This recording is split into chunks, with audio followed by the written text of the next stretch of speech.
It's a sold-out series in Durham, North Carolina. These Carolina Blaze fans lined up down the street for one last look at the Blaze here in their inaugural season in Durham. On the other side, Maya Brady and Oklahoma City have a very simple mission. It is win, and you're in the postseason. A sweep will secure it, and they'll have to do so against a team who is desperate for wins right now. Carlin Pickens and Carolina, just a couple weeks ago, were in second place. Now they're out of the postseason, trying to play spoiler on this final weekend of the regular season. Oklahoma City has two paths in, a sweep, and you're in no matter what. Portland plays later tonight. If they were to lose, it would only take 2 wins for Oklahoma City because they have the tiebreaker over the Cascade. So a big weekend in the AUSL over the next few days to decide who is in the postseason with Utah and Chicago. Alongside Amanda Scarborough, I'm Chucky Kemp. Anna Camden joins us shortly down on the field. It all comes down to this. All the drama has built to this moment. For Oklahoma City, you just have to win. Yeah, it sounds simple, but they're going up against a Blaze team that is hungry to win. And how about it coming down to the very final series and 2 expansion teams, 2 teams that we added this summer, Cascade and Spark, fighting for a final spot in the playoffs. We didn't get this last year, but we get it this year with 6 teams and expanding, all the teams being so equal. Oklahoma City's pitching been much better lately, but this is a team that's been built on offense all year long. Maya Brady and Sydney Romero, tremendous this season. I have a feeling that if the Spark are going to do this thing, if they are going to sweep the Blaze, it is going to come down to these 2 veteran hitters, Maya Brady and Sydney Romero, 2 candidates for hitter of the year this year in the AUSL. They have been the dynamite duo that has led the Spark offense and have hit the most home runs in the league. Combined between these 2 hitters, though, hitting close to 400, 16 of their 34 team home runs have come off of their bats. Let's take a look at the Spark starting lineup presented by Easton. You said it, 34 home runs, leads the AUSL. They can do it top to bottom. 7 players with at least 2 home runs on the year, 3 players with 6 or more to face off against the flamethrower Carlin Pickens in her rookie season out of Tennessee. Sydney McKinney leads it off and fouls the first pitch off at 74 miles per hour. Carlin Pickens with a massive crowd to watch the fastest thrower in the sport. 4-5 on the year, started 4-0. It's just been tough luck in the last half of the season for Carlin. She's still been really good in the circle, has a 3.02 ERA and has the first out of the game. I don't think that her record as a rookie is indicative of how she has pitched this year. Had a lot of luck, a lot of offense behind her whenever she stepped in the circle in her starts early on this season. But why the Blaze have gotten into trouble is because their offense has just slipped away and not provided her the run support that she had earlier. Sydney McKinney's return from Japan has pushed Maya Brady to the 2-hole in this lineup. Was the leadoff for the majority of the year. McKinney now in the leadoff spot. Brady, who has great run producing ability of her own, in the 2-hole with Sid Romero behind her. Brady did go around, 1-1 count. Out west right now, Portland plays Texas tonight, but Chicago and Utah have that series moved there due to the air quality conditions in Chicago. If the Bandits win that game today, which just went to the 8th inning with Utah, they will force a winner-take-all for the top seed in the postseason. That would be tomorrow. As you look at Maya Brady, who was just fouled that pitch off herself.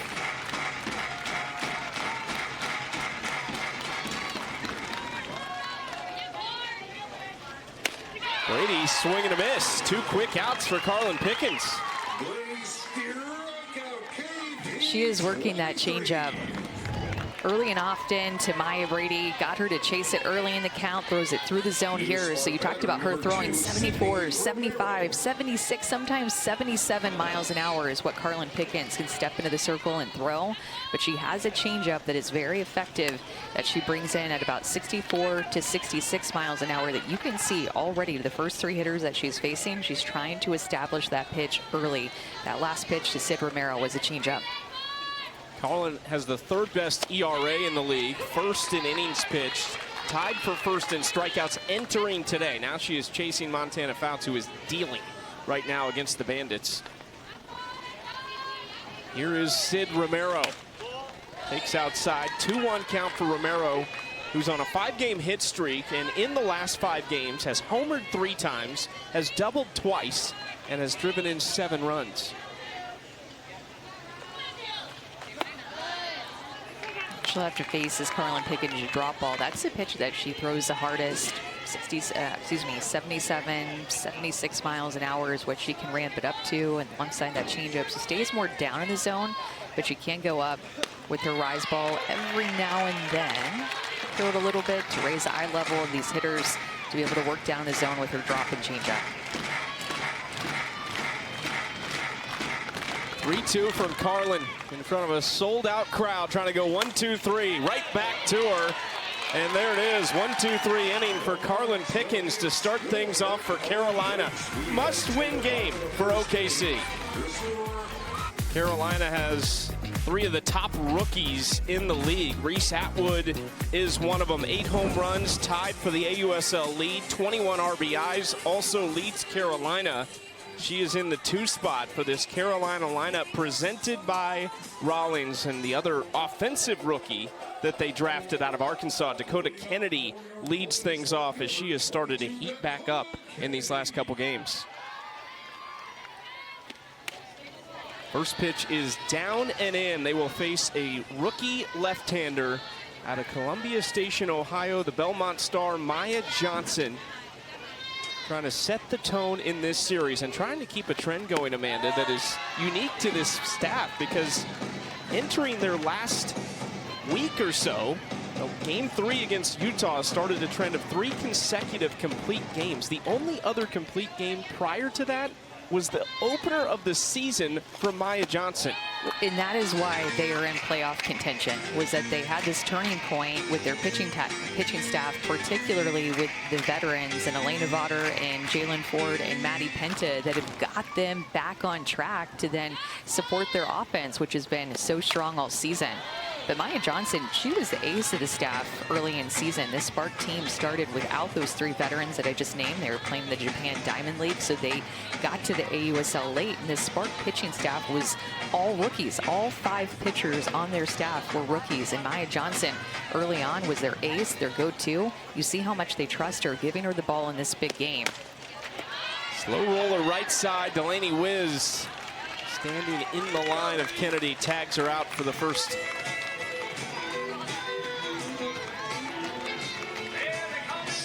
They have won 6 of their last 8 games, Oklahoma City has. Carolina has lost 8 in a row. Reese Atwood now, one of the fan favorites quickly here in Carolina, takes ball 1 high. I just like to see Reese Atwood in this rookie year after coming off of 2 national championships with Texas and ending her senior season, coming right to the AUSL. I just like to see her swinging free. And that's what you've seen from Reese Atwood. There were times, especially in her senior year, after this absolute breakout junior year that she had at Texas, offensively, back behind the plate, doing it all.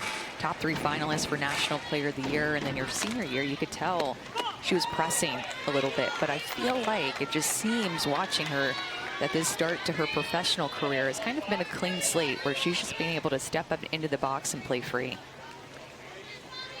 Has a hit or a walk in 12 of the last 13 games, and there is a walk. This is kind of a trend. We've seen a lot of Carolina lately, and this has been a trend for them, because prior to the last 2 games against Chicago, which they lost, but they scored a lot, they've really been struggling offensively. So Reese Atwood has not seen a ton of hittable pitches as of late. It's kind of reminding me of what it was like when Oklahoma found themselves with Kendall Wells, a freshman, and teams pitching around Kendall Wells or Lauren Chamberlain, Jocelyn Allo back in the day. Like, teams have not wanted to let Reese Atwood be the hitter in this Blaze lineup that beats them. So they're not giving her really anything to hit late in the season. She's drawing a lot of walks. So one time in the Volt series that she got something to hit, for their most recent series, she had a 3-run home run. So she is so on top of the mistakes and being able to take pitches as pitchers have been trying to work around her. She's just been taking her walks, and it's going to be up to someone else to step up. That someone at the moment is Bailey Klingler in the 3-hole. 4th-year pro out of Washington. She's from Houston, Texas, comes from a very athletic family. On a 4-game hit streak.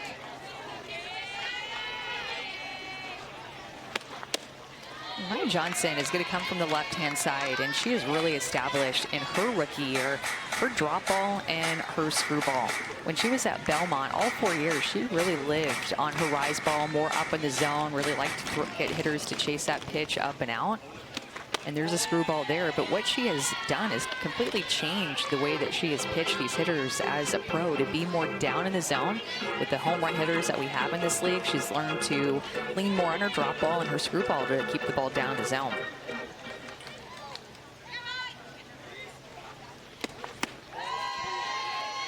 Low ball 2.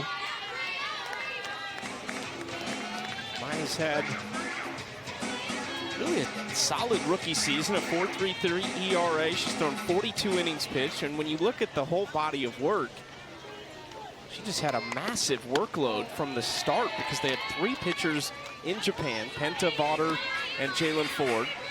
5 rookies on staff. And Maya Johnson quickly became the leader of that group. Had a 3-ball count against all 3 hitters so far. Klingler thought that was ball 4, but instead it's a full count. Well, I think that she loves stepping into this league and getting the ball, being the one, getting to pitch right away. It was her goal to play in this league, to get recognized as a pitcher playing at Belmont at a mid-major, that she could play in this league. Into right field and down in front of Harper. Atwood's going to take third. It's aggressive base running from Reese Atwood. Now first and third with just 1 away here in the first.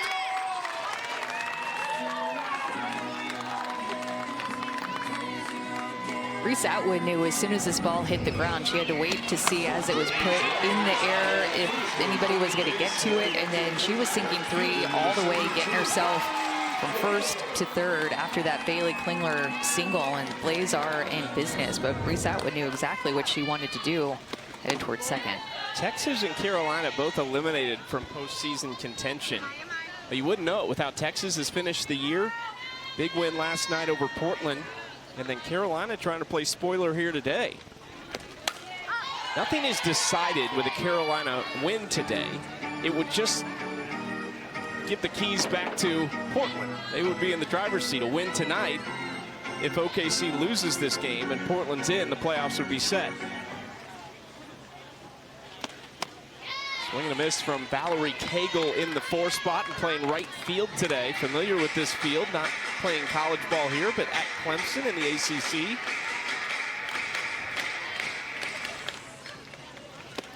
This field has totally a different feel than the Duke games. And I know that they get good crowds, but the way that Durham and this Duke softball stadium and the fans here have embraced this team has been so special to watch with the crowds.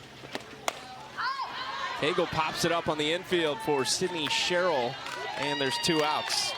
And the entire berm being filled all the way down the right field line and behind the outfield seats. People were waiting in line for hours to be able to get in, even battling some weather that we had before the game with lightning and a little bit of rain and drizzle. These fans have been committed to getting here and have a chance to watch this game. Brito through the left side, Carolina on the board. Alyssa Brito's had a bit of a quiet offensive year, but she jumped all over that first pitch. And look at how important that is that Reese Atwood got herself from first to third on the Bailey Klingler single, so that on a hard hit single like this, I don't know if Reese Atwood's able to score from second base because of what Brito put behind this. High exit velocity, 78 miles an hour, scores the first run of this game. Strike 1 to Jenna Laird, the second baseman for Carolina. Just thinking about, Chucky, the pressure that Maya Johnson must feel entering into this game on the road, getting the ball in game 1 of the series. I mean, you really think about her story and where she came from in Belmont, just hoping to get a chance to play in this league. And now every time she picks up the ball or gets the ball and goes to the back of the circle, who is she looking at in center field? Maya Brady.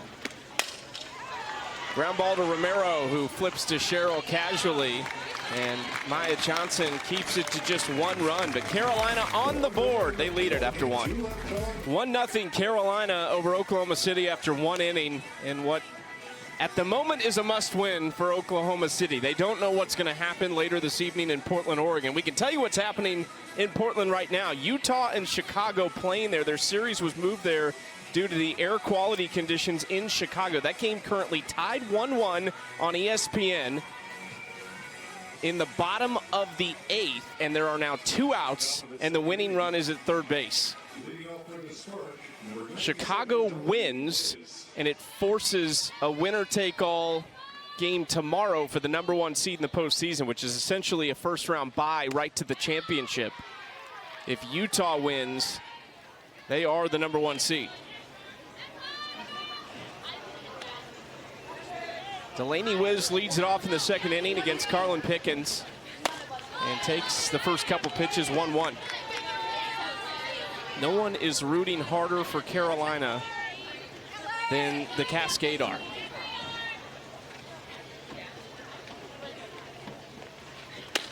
And no one will be a bigger fan of Texas tonight than Oklahoma City. Regardless of the result here, the Spark will be rooting very heavily for a team they beat twice in the midweek to keep their hopes alive. This is a very good Blaze team. I mean, at the beginning of July, they were in the hunt for a playoff spot. They were second in the standings. They were looking like they were in a position to be in College Station at the end of July. But then they've just gotten in this really difficult funk after a walk-off home run by Brielis against the Talons with Carlin Pickens pitching. Bounces up nicely to Brito. 1 out in the second. I don't know what it was about that moment, if it just happened to be a game that they lost in Utah where they were in position to win that game against the Talons, and all of a sudden Brielis hits that walk-off home run, and their entire season has changed since then. They have not been able to figure out a way to win. They have figured out a million different ways to lose games. So they're a really good team. Strike one to Amari Harper. They were 8-6 at that point that you're talking about. That was the beginning of July 4th. They were 8-6 in second place. Since that point, 8 consecutive losses. So many of those losses have come in heartbreaking fashion. 6 of the 8 on this losing streak are by 1 or 2 runs, including 5 in walk-off fashion. Chicago just walked it off against Utah in Portland. That means tomorrow's game between the Bandits and Talons is for the #1 seed. Oh my gosh. So exciting. Why is that important if you don't know the playoff format? The top 3 make it.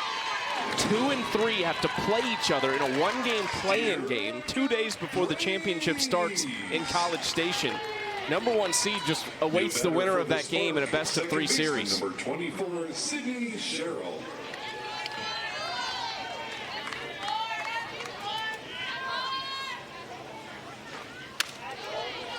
First pitch up and in to Sydney Sherrill.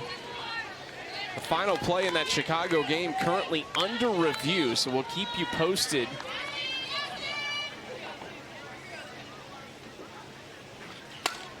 Sherrill fouls that off herself, 1-1 count.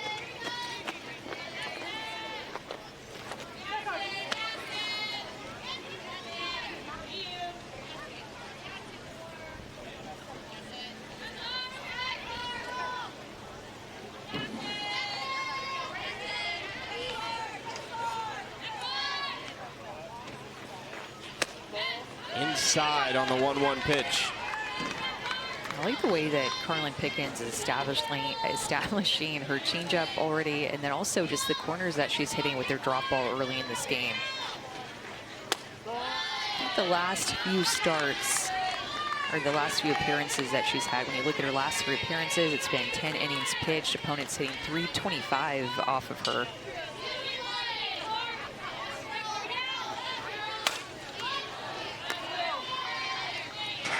We welcome our new audience who just watched Chicago beat Utah in extra innings, setting up that winner-take-all for the top seed tomorrow between those 2 teams. Alongside Amanda Scarborough and Anna Camden, I'm Chucky Kemp. We are here in Durham, North Carolina. More postseason implications in this one for Oklahoma City. If they sweep Carolina, they are guaranteed the 3rd spot in the postseason. depending on what Portland does tonight, if Portland were to lose to Texas, it would only take Oklahoma City winning 2 of 3. But the Spark cannot afford to let this one slip and allow Portland to end it tonight. Ground ball left side picked up by Anna Gold, and Carlin Pickens has dealt 2 scoreless to start this game. In front of an absolutely packed house in Durham, North Carolina. So here's what it looks like. Chicago in front, but Utah would have the tiebreaker should they win tomorrow. So Bandits must win tomorrow to have the #1 seed. Top 3 make the postseason. You see Oklahoma City chasing Portland, but they have 1 extra game in hand to play, and that will be Monday night. How crazy would that be if that's for a spot in the postseason? Alongside Amanda Scarborough, I'm Chucky Kemp. This has been really an incredible finish. We did not have this last year as far as the drama goes at the very end, but Oklahoma City, Chicago, Utah, everybody feels like they're in it. Yeah, and the fact that it's coming down to 2 expansion teams fighting for that final spot in the playoffs. The Spark and Cascade, 2 new teams that we added to the AUSL to make it 6 teams this summer. We didn't have this feel last summer, but with adding the 2 teams and it coming down to the final regular season series, I mean, this is what we were hoping for at the beginning of the season, and it's exactly what we're getting. With more on Oklahoma City, let's go down to Anna Camden.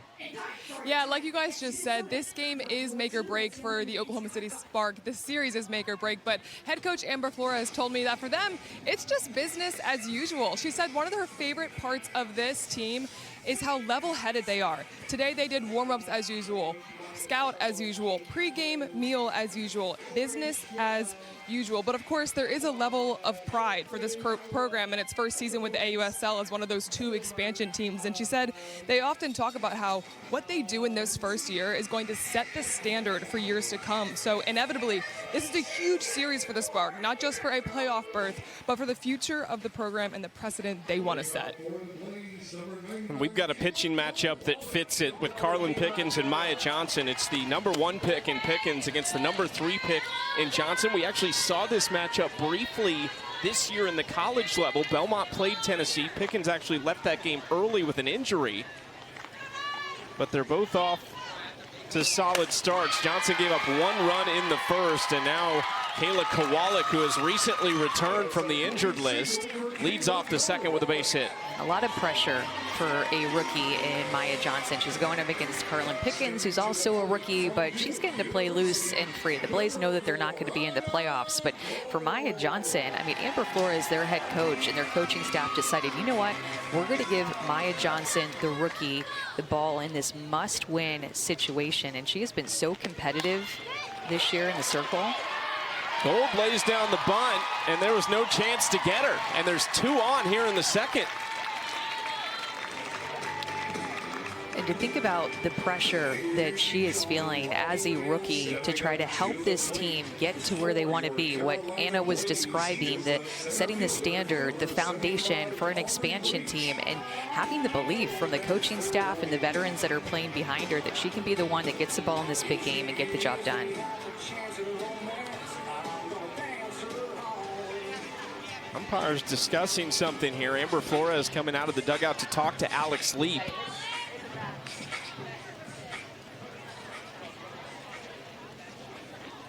Oklahoma City is challenged in the previous call on the field that the ball did not make contact with the batter coming out of the box. This play is under review. Big call here. Anna Gold bunting there and clearly catching OKC off guard. It did look like it hit off of her helmet while she was in the box. Got a big bounce right there in front of home plate, and it looked to me like it hit the upper part of her body.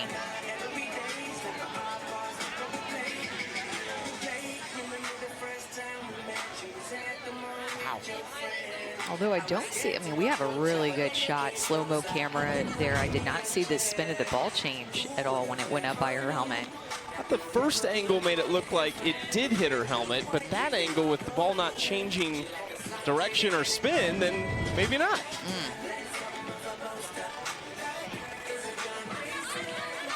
I don't think there's definitive evidence that it hit her. The first angle, I'm totally with you. I thought that it did, but in these other two, I don't see anything that proves it. After review, the call on the field stands. The runner is safe at first base. That's Oklahoma City's first challenge.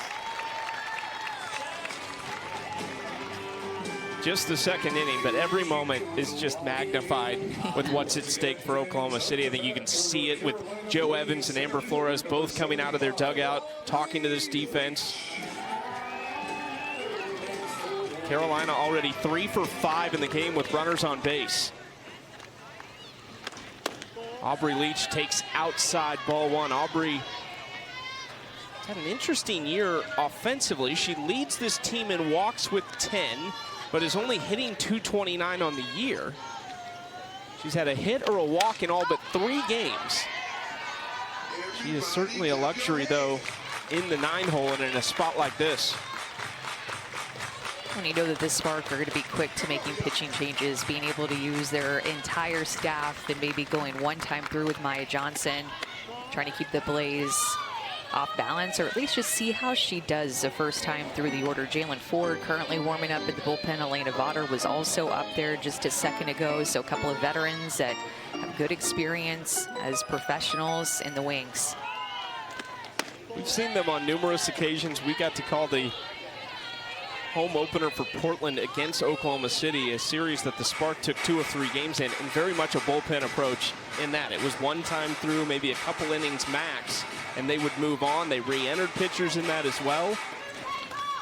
And to your point, certainly an all-hands-on-deck situation this weekend. Johnson misses low. The bases loaded with nobody out. And the one thing that the Spark have in their back pocket is knowing that they have the offense that can score runs quickly. This Spark team leads the league in home runs. They are led offensively by 2 Hitter of the Year candidates, and Sydney Romero at shortstop and Maya Brady in center field. They've put up big numbers for them. So not a team that's going to panic if they do give up some runs, because they have the bats, especially on a field like here at the Duke Softball Stadium that's 190 down the lines. It bodes well for a home run hitting team and the Spark to be able to get back in this thing. And here is that pitching change we were talking about. Question is, who is it going to be? Vaughter had come back into the dugout already just a few moments ago, so maybe Elena Vaughter. Jalen Ford is still out throwing in the bullpen. Whoever it is coming into a nasty situation. And it's going to be the 3rd-year pro out of Kansas City, Missouri, Elena Vaughter. So while she gets set, we will step away. Bases loaded, no outs. Can OKC get out of the jam? Elena Vaughter played her college ball first at Stanford and then finished at South Carolina. She also plays professionally in Japan. Had a fantastic outing last Sunday in their series-clinching win over Utah. Complete game, just gave up 6 hits and 2 earned runs while striking out just 1. So someone who's comfortable pitching to contact. A good opportunity here with the bases loaded to trust this infield back behind her that is full of a lot of veterans and experience. I mean, this infield is going to be looking to turn a double play ground ball. It's a big reason I think they brought Vaughter in. Heavy on the drop ball, will also mix in a changeup. It's the #1 defense in the league, a .981 fielding percentage. That's the only team over .980. They're 3rd in double plays, 9 on the season. But this is a hot hitter right now, Dakota Kennedy. Tries to wait on that pitch, but Kennedy falls behind 0-2. 5 for 8, a pair of doubles, a home run, and a couple RBIs in the last 2 games. 0 for 2 with the bases loaded this year. Her strikeouts as of recently for Dakota Kennedy have been kind of piling up. She didn't strike out a ton to begin the season. This is an important part here where she just makes contact, puts the ball in play, and tries to put pressure on this Spark defense. 1-2 from Vaughter. And to catch the outside corner with those last 2 pitches, both outside. Blaze had 6 of 9 batters reach the first time through the order. 4 hits, 2 walks. Kennedy was not one of them. Grounded out to first base. Swings through it, and Gordon squeezes it behind the plate. Big out number one.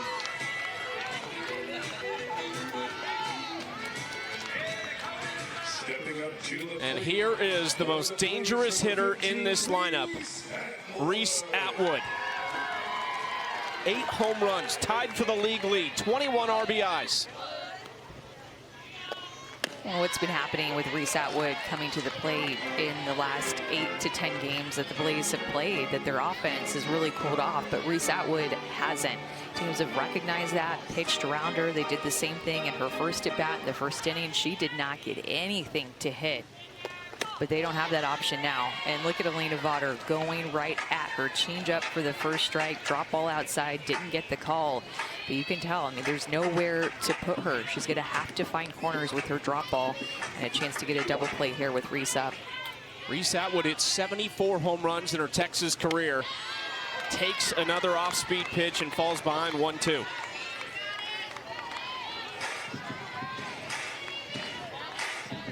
Two-time national champion, 3-time All-American. Vaughter got her. How about that from Elena Vaughter? There's 2 outs. Talk about being ready for the moment. Elena Vaughter not getting the start, comes in a critical situation, season on the line, bases loaded, facing the top of the order. It does not get much tougher than this, but back-to-back strikeouts for Vaughter. Now she is just 1 out away from getting out of this inning.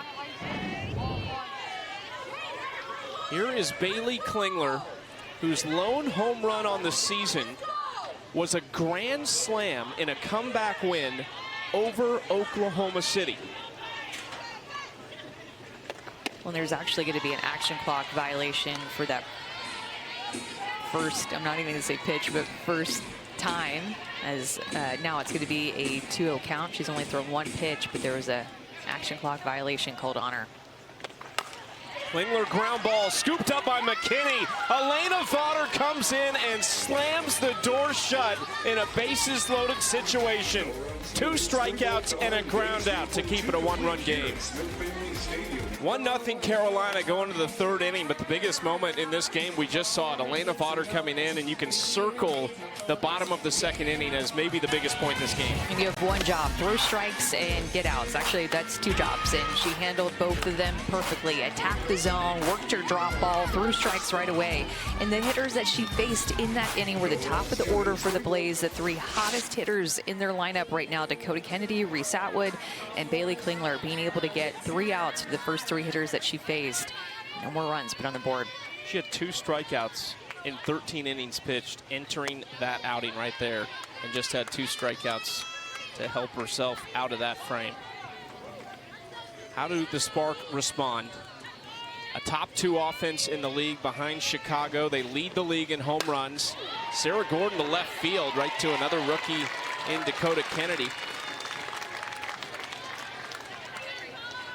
Trying to figure out Carlin Pickens' first time through. The hardest thrower in the league is going to be the rookie in Carlin Pickens, and one of the hardest throwers, if not the hardest thrower in the world. So trying to see how she's hitting her corners with her drop ball early in this game, and then how she's being able to mix speeds early too. And she hasn't been as sharp in her last 3 appearances. Hitters hitting over 300 off of her compared to the entire year, just 224.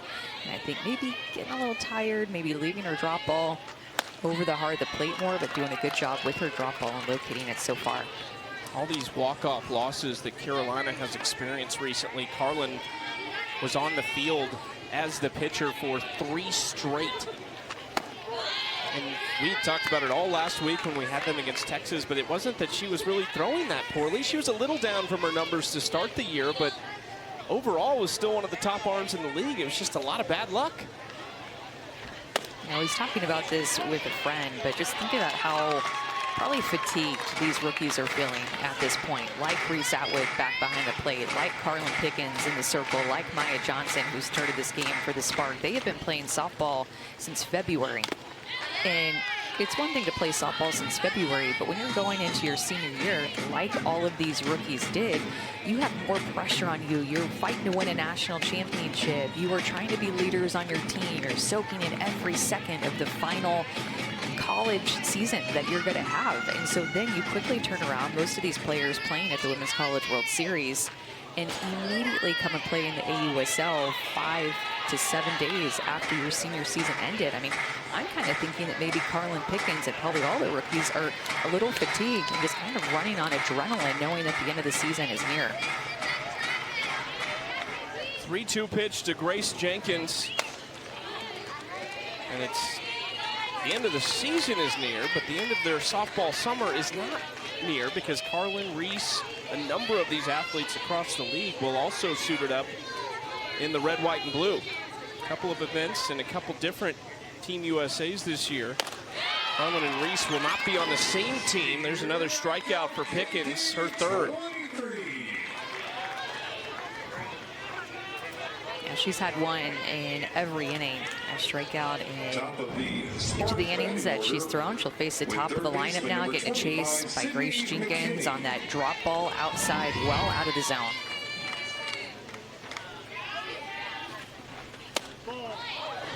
Outside ball one. This is Sydney McKinney, the fourth-year pro out of Wichita State.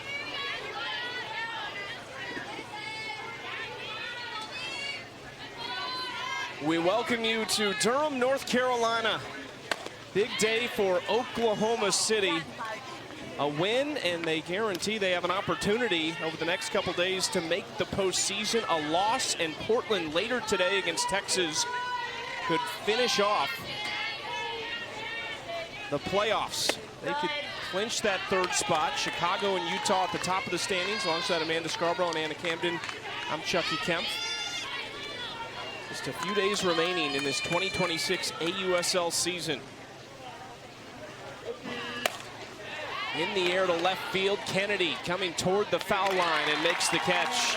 3 scoreless for the superstar rookie Carlin Pickens against OKC. Mackenzie Clark, one of the best personalities in this league. Always so much fun when we get to talk to Mackenzie, both on the field, in the dugout, and outside of the game. Probably keeping her bingo scorecard in the dugout right now. She makes a bingo card before every game, and they put different plays on there. She gets help from her teammates for what to put on there. For example, a diving catch, a double play, like can put any type of different things on the bingo card, but she is the one that keeps the dugout loose, and a lot of energy from Mackenzie Clark. Oh my gosh, our camera people are amazing. There's the bingo card currently being worked on by Mackenzie Clark. Anna knows all about the bingo card. Anna, do you have any insight into what we're looking for today? Of course I do, Chucky. So there are 4 things that could get the Blaze Bingo at this moment.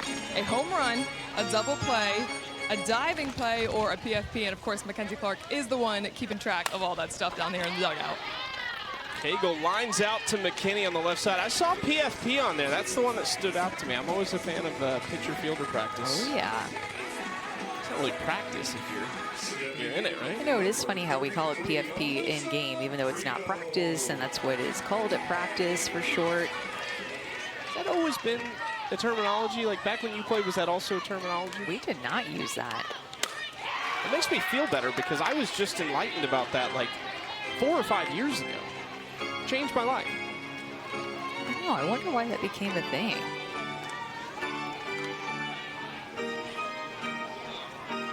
Alyssa Brito 1 for 1 in the game.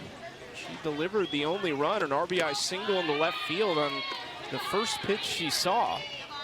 Swung first pitch here against Elena Vaughter, so you feel like there's a pretty concerted effort for Brito to be aggressive at the plate in this game. Now a 1-1 from Vaughter. Off speed and a spinner left side. Sid Romero, low throw, and I don't know that it would have got Brito anyway. We'll see how they rule it. Monday night, the Dodgers take on the Phillies, 7 Eastern, and then the Cardinals face the Angels at 10 Eastern. Catch both games live on ESPN and streaming on the ESPN app. Second half of the MLB season is underway. See the home run derby champ Jordan Walker take on the Angels in that Cardinals-Angels game. And Shohei, he's pretty good for the Dodgers. I've heard about him. Yeah. That did go down as an infield single for Alyssa Brito, so a 2-hit game for her.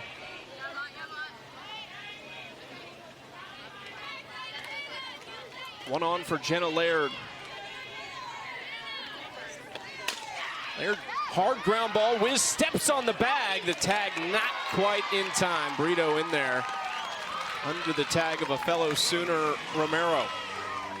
Elena Vonner has just done such a good job throwing ground balls, strikeouts since she's entered into this game. And you think about the last game that she threw was a complete game start. It was her best game of the season. But that's what all of these veterans who have come back from the Japan Diamond League, the 3 starters, the 3 pitchers on this pitching staff who they did not have early in the season, that's what they've been able to do. You can tell they've gotten more comfortable in the circle, and the ERA improvement from June to July has shown it.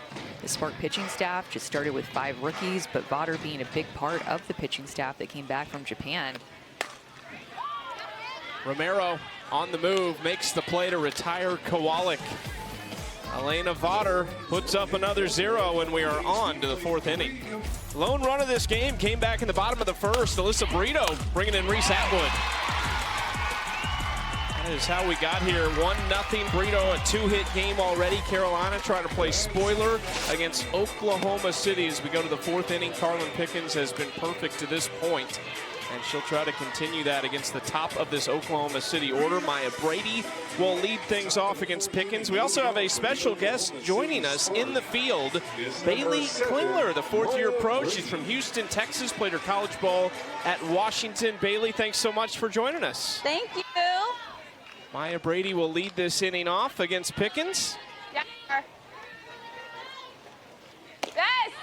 All right, Good. Bailey, unfortunately, obviously, playoffs not in the picture for you guys, but we're not seeing that. This mentality that you've come out with has been so motivated. What's kind of driving that force for you guys this weekend?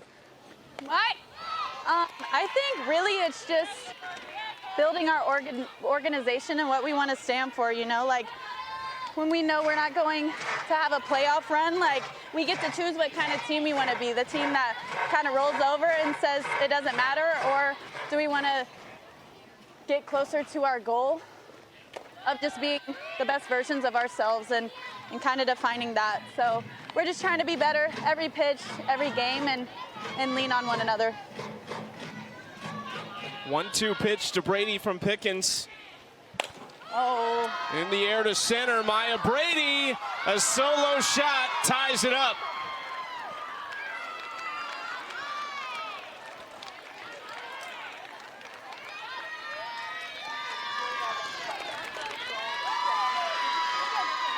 Yeah, car. Yeah, car. Yeah. Shut it down. New batter. Hey. Brady's league high This batter 9th matters. Let's home go. Come run on. ties it up at 1 apiece. Yeah, car. Got you, bud. Bailey, how difficult is it to decide where you want to play on somebody like Amaya Brady, who has that pop but also can lay down a bunt? I know that she's not hit anymore, but I was dying to ask you this when she was up at the plate. Yeah, I think it's just about knowing. Oh. Romero to right field, back-to-back home runs for Oklahoma City. Yeah, car. Right back. Got you, bud. Got you. Here we go. Yeah, to answer your question, I think it's just about Up to the plate, number 97. knowing that Carlin throws gas, and I mean, if Maya turns and burns on 73, 74, 75 hard in, then that's just really great for her. But yeah, haven't seen that really yet from a lefty all season. So just trying to play our game and trust Carr. See you. Delaney Wiz at the plate now. Bailey, what's next for you? We've kind of talked about the summer. We know you came from Japan, but what's next for you after this season? After the season, well, we have USA training camp, and then All-Star Cup, which is exciting. A little different format this season, and then after All-Star Cup, I'll go back to Japan. Wiz to deep center. 3 straight home runs for Oklahoma City.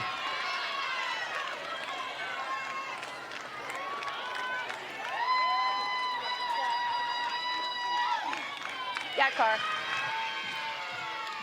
We appreciate the time from Bailey Klingler, Oklahoma City, just interrupting our conversation with an absolutely game-changing inning. I mean, the difference in this inning, we talked about why Carlin Pickens had been successful early. It was because she was putting her drop ball on the corners of the plate. The drop ball to Romero, the drop ball to Wiz, those were the last 2 home runs, were right over the heart of the plate. And Spark leads the AUSL in home runs, especially these top 4 hitters in their lineup. 5, you could put Amari Harper in there as well with her home run power as a rookie. I mean, they have this power in the top of their lineup. You cannot miss over the plate, especially when you're a hard thrower like Carlin Pickens, throwing 74 miles an hour. Anna Camden has a couple of the home run hitters in the dugout. Yeah, you guys have just completely come on fire. What did you see on that pitch? I was honestly just trying to put a good swing to a good pitch. We know with Carlin, she's going to attack the zone. She's a competitor, so just trying to get a good swing off. It's no secret what's at stake here, Maya. How important is each at-bat? Each at-bat is super important, I think, but doing it together is what's most important for us. I think something that we've emphasized all year is, like, it doesn't matter what result we get, but as long as we fight hard for 7 innings. And obviously we're fighting against a great team, talented pitching staff, and great hitters. So I think just doing it together and fighting for, you know, a couple more days together. Thanks, guys. Enjoy. Back to you guys. 21 home runs in the last 11 games for Oklahoma City. They've hit a league high 37 on the year. They didn't have a hit entering this inning. They had 1 base runner. It was a walk back in the 2nd inning, and they hit back-to-back-to-back home runs. And Amari Harper would love to continue that trend. She has actually homered in each of the last 2 games. That's what I was talking about. We're used to talking 1 through 4 in this Spark lineup with some pop, but you have to throw Amari Harper, who just struck out, into the mix too with the pop that she's shown as a rookie, especially as of late. But I think the thing that hurts, those back-to-back-to-back home runs all came on pitchers' counts for Carlin Pickens. Maya Brady, 1-2 count. Sid Romero, 0-1 count. Delaney Wiz, 1-2 count. You just can't do that against aggressive hitters. They're going to be looking to hit with 2 strikes.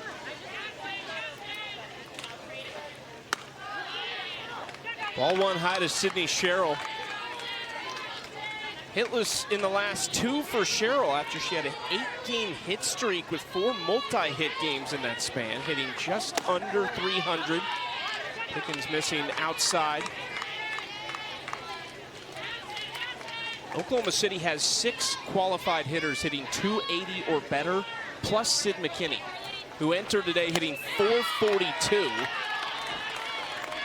And the crazy part about McKinney is she has the 4th most hits on the team despite only playing in 12 games.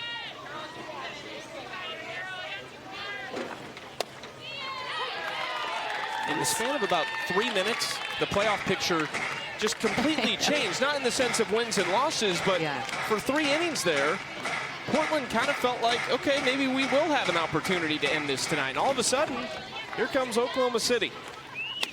And that's why we had mentioned, as Carlin Pickens gets another strikeout, that the Spark can come back into this game. Even if the Blaze were winning like 3-0, 5-0, it doesn't matter, because they have the ability to hit the long ball and swing themselves back into the game, which is exactly what they did. And the good thing for the Blaze is that all 3 of those home runs were solo shots, which makes it seem not as painful on the scoreboard, but just as painful if you're Carlin Pickens, knowing that you gave up back-to-back-to-back home runs in pitchers' counts.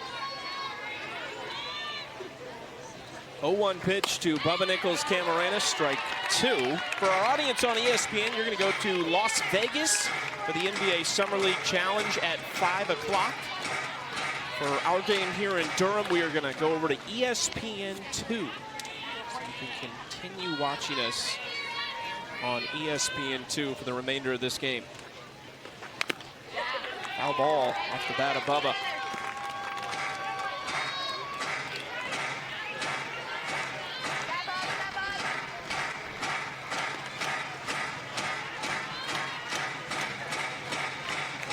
After this game concludes, there will be 4 games left in the AUSL regular season. 2 of those 4 will be played right here on this field at Duke. Smith Family Stadium sold out for all 3 games of this series.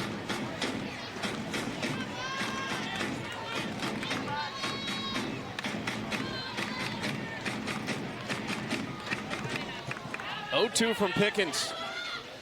In the dirt.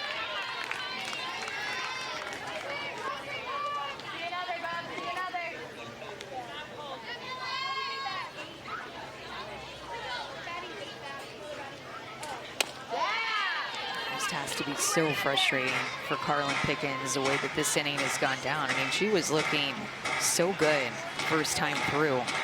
And that 1-2 pitch to Maya Brady really turned this game when she lifted it out of here.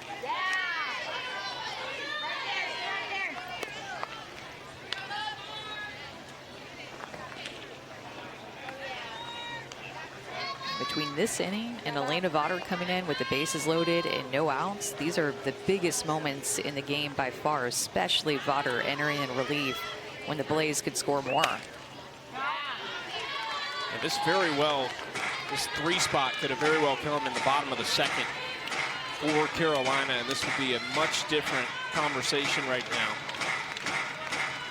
There's been constant work in the Oklahoma City bullpen, but hard to imagine Elena Vaughter's in any fear of coming out of this game, regardless of what the plan was. As good as she has looked, I would think you stick with her longer if you did think you were going to take her out.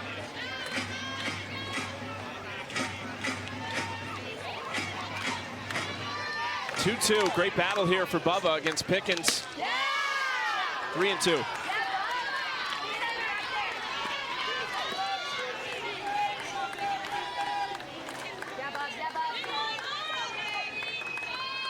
Oklahoma City has hit 7 home runs in 2.5 games against Carolina. 3 of them in this inning, back to back to back. And Bubba walks to keep it going with 2 outs.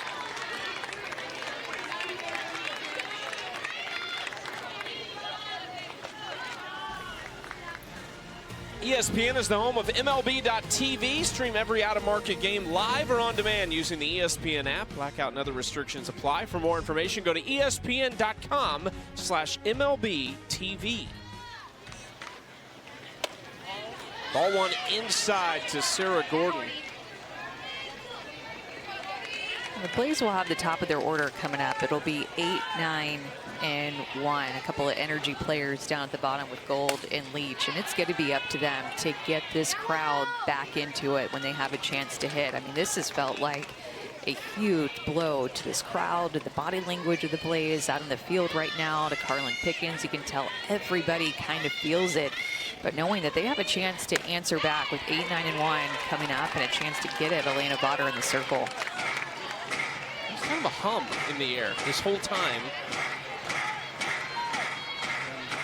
Completely silenced in this inning. Into right field, maybe playable in foul territory. It is, and it's tracked down out there by Cagle. Here comes OKC. And this is what they do. This is how they win. Hitting the long ball, leading the league in home runs as a team and as individuals. Maya Brady now with 9. Sid Romero now with 9. That's at the top of the league. Nobody has hit more than them. And then Delaney Wiz back to back to back home run punches by the Spark. They take the lead 3-1. 3-1, Oklahoma City leads Carolina as their playoff push is heating up even further. And the home runs have been a big part of it this year for Oklahoma City. They lead the league, 37 of them. Chicago right behind them with 25, tied with the law firm of Brady, Romero, and Wiz. I like that. You haven't told me that off air. You just came up with that on air, and I really like that. Between the 3 of them with Romero, Brady, and Wiz, got to see it in action that last inning.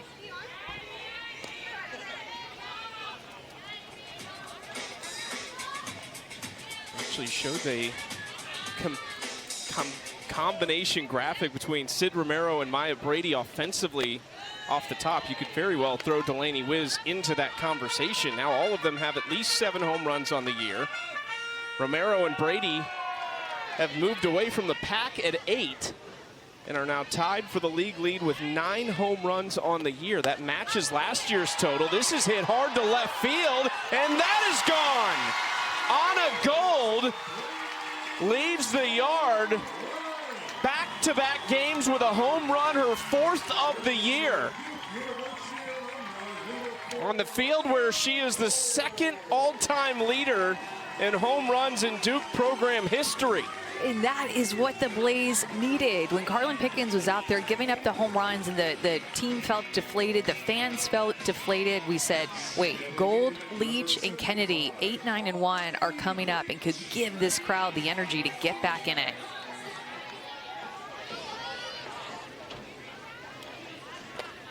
Now Aubrey Leach essentially in the spot she's been in all year in a leadoff situation, nobody on base. And nobody out for Aubrey Leach.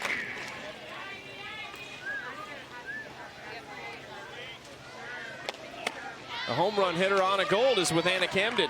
All right, you're pretty comfortable in this field, clearly. What worked for you at that at-bat? Yeah, I think just trying to hit the ball from the middle of the field, and I knew she had a changeup and she hadn't thrown it to me yet, so I was kind of guessing that she was going to throw it there, and I saw it and just stayed through it. That was going to be another one there. Your team is no longer in this playoff race, but you guys aren't playing that. You're fighting really hard. Where does that mentality come from? Yeah, I think we're still trying to build our brand as a team and who we are, you know, and we're not letting up just because we're not in the playoffs. Like, we're a tough team, we're gritty, we're still competitive, and we're trying to win out the rest of the season. Thanks, Anna. Yeah, thank you. Back to you guys. It's clearly been a talking point with this team. That, like, this is about the franchise now. That is the Carolina Blaze. As Dakota Kennedy lifts it to center, Brady back to the track and makes the catch. But they're talking about setting the foundation. This is still a packed house. You want to show your fans, hey, come on out next year. We'll be in the playoffs then. Keep giving us that support. They've still been fun to watch. I mean, this Blaze team has just had some heartbreakers in the second half of the season, and I'm sure that their fans have felt it. They've felt it. Their general manager, Dana Sorensen, have felt it. I mean, it's just not been easy, but this is going to be a team that's going to put a fighting, competitive, talented product out on the field, and it's why these fans want to come out and watch them despite losing 8 in a row.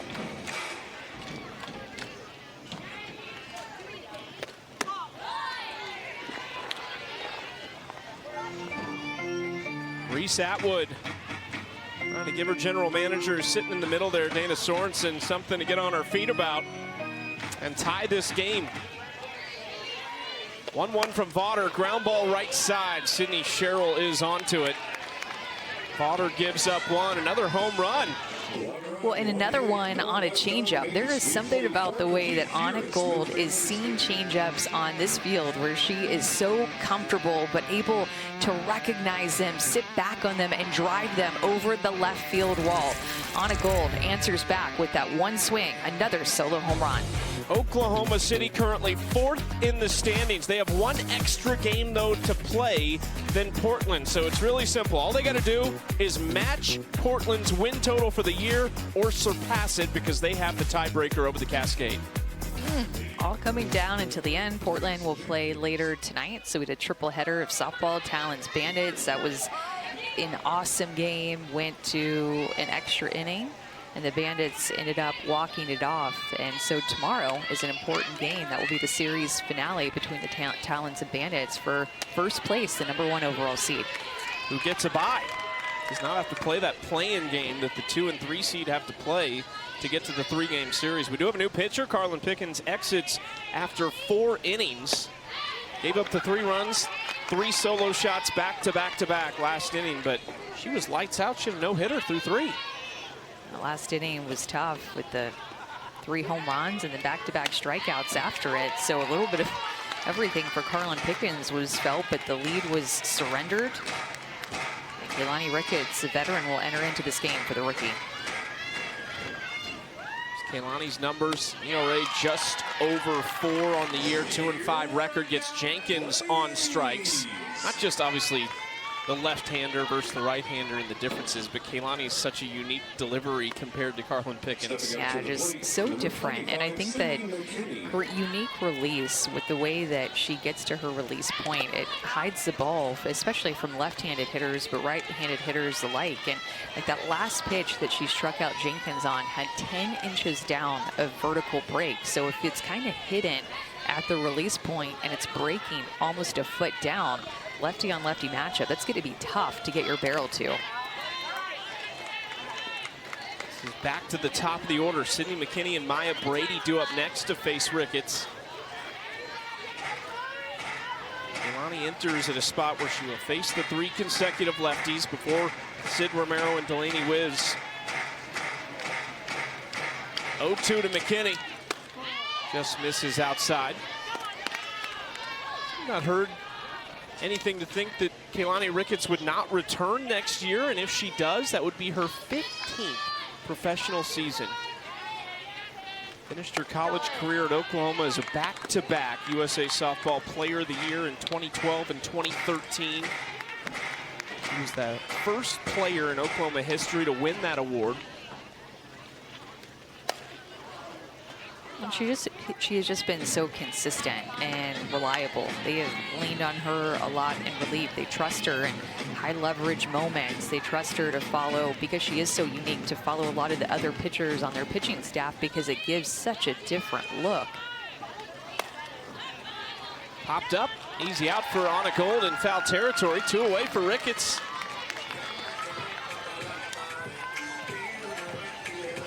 Heading to the batter's box for the Look how different this is when you think about Ricketts on the right side especially. Look at how she hides the ball. Okay, it comes back behind her. So you're going from a right-handed Pickens to a left-handed Ricketts, where she almost brings the ball behind her as Maya Brady strokes another one. You cannot hide anything from Maya Brady.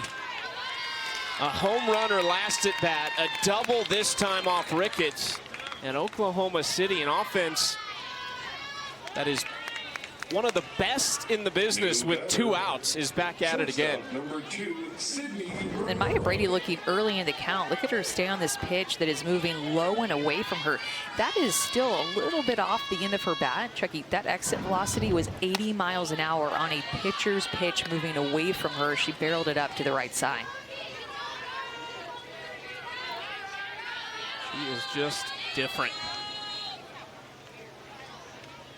Despite Oklahoma City leading this game 3-2, this is the first time they've had a runner in scoring position, and we are in the 5th. Sid Romero, the second of those back-to-back-to-back home runs. Takes a mighty hack at that and fouls it out of play.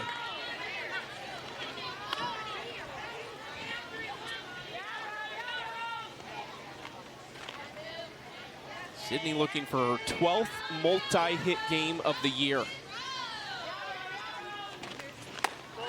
The year that she has put together offensively, and then what she's done defensively too at shortstop, has been a special, special year for her, and why she's going to be a hitter of the year candidate with her teammate at second base, Maya Brady. That gets Romero, so she does reach for the second time. Oklahoma City back-to-back base runners with 2 outs. Now batting, first baseman number 97, Delaney Wiz. 3rd time in AUSL history a team has gone back-to-back-to-back home runs. Delaney Wiz to left, Kennedy goes back, and she makes the catch. Ricketts strands a pair, and we're going to the bottom of the 5th in Durham. Love that the AUSL has given us that access. Pulling the curtain back a little bit and have an understanding what those conversations are like. What are the coaches really talking to them about? What are they talking amongst each other whenever they meet in the field? I always want to know. I just always want to know what they're talking about. Could you be an umpire? Could you be an umpire? No. Yeah, no. I don't think I could do it. So much credit goes out to every umpiring crew that we have. It is such a difficult job, and can't do this without them. A lot of respect for those guys. Can you imagine Shonda Stanton running out of the dugout at you? No. I'd run the other way. I'd run off the field.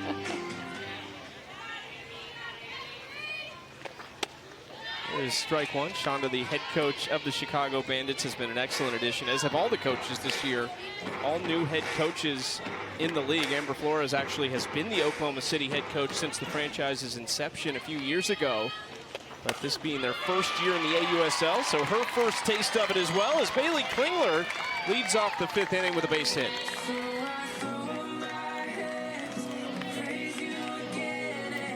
Two-hit game for Bailey Klingler. Stepping up to the plate, number 72, Valerie Cagle. 5-game hit streak now for Bailey. Well, here is Val Cagle, who is 0 for 2. Ball one outside from Elena Vaughter. So Maddie Penta is the probable starter for game 2 for the Spark, and Elena Vaughter is the probable starter for game 3. And I mean, that has been the difference maker with their pitching staff, is Jalen Ford being able to throw complete games, Elena Vaughter being able to throw complete games, and Maddie Penta really turning her season as well, as she's currently in the bullpen right now. But I think that they finally got comfortable coming over from Japan, joining this new team, and probably transitioning from the flights and a long season that they had been working in Japan, just trying to fit back in, get comfortable in the circle and with their new team. And I think that you're seeing it with the results that they've had in the circle, and why Oklahoma City is in position to put themselves in a playoff position because of their turnaround. Ground ball toward Romero. They get the force at second, and Cagle is aboard on the fielder's choice.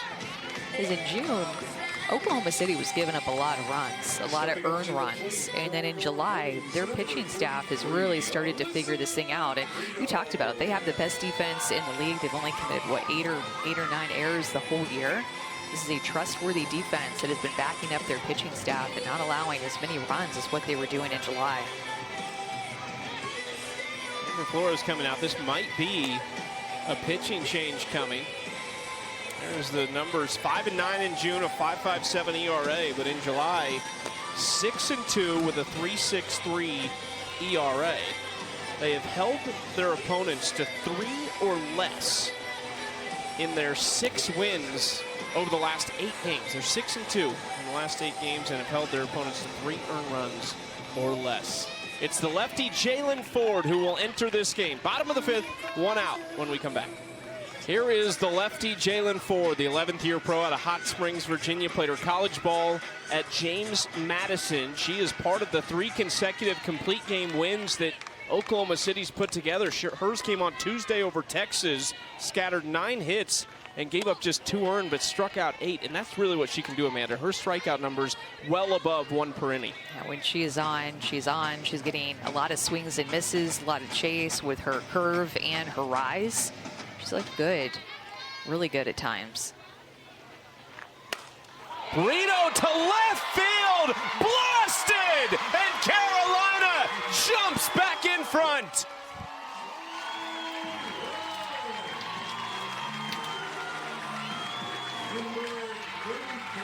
It's the 3rd of the year for Alyssa Brito.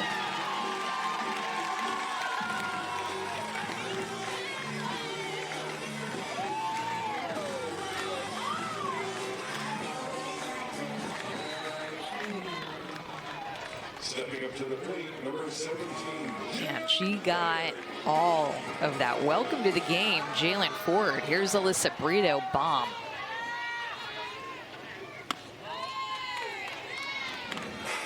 Carolina's offense strikes back.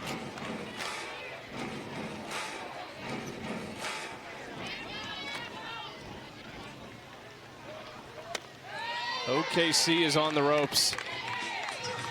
I mean, Brito, no doubter off of her bat. There are young girls out in left field behind the wall with their gloves waiting for bombs over that left field fence, and they were like ecstatic to see one coming their way that they're going to get to track down.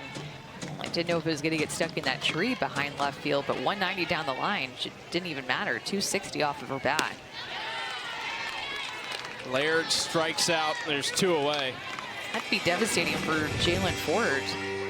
Just so mad that she got to that pitch. And Chucky, I said this during the break. I didn't quite understand why the pitching change happened at that time. I mean, Elena Vaughter was kind of rolling, and not to be the armchair quarterback kind of looking back and saying, oh, that's not what I would have done. But we talked about that during the break. Why is Elena Vaughter coming out of this game when it looked like she was doing a really good job?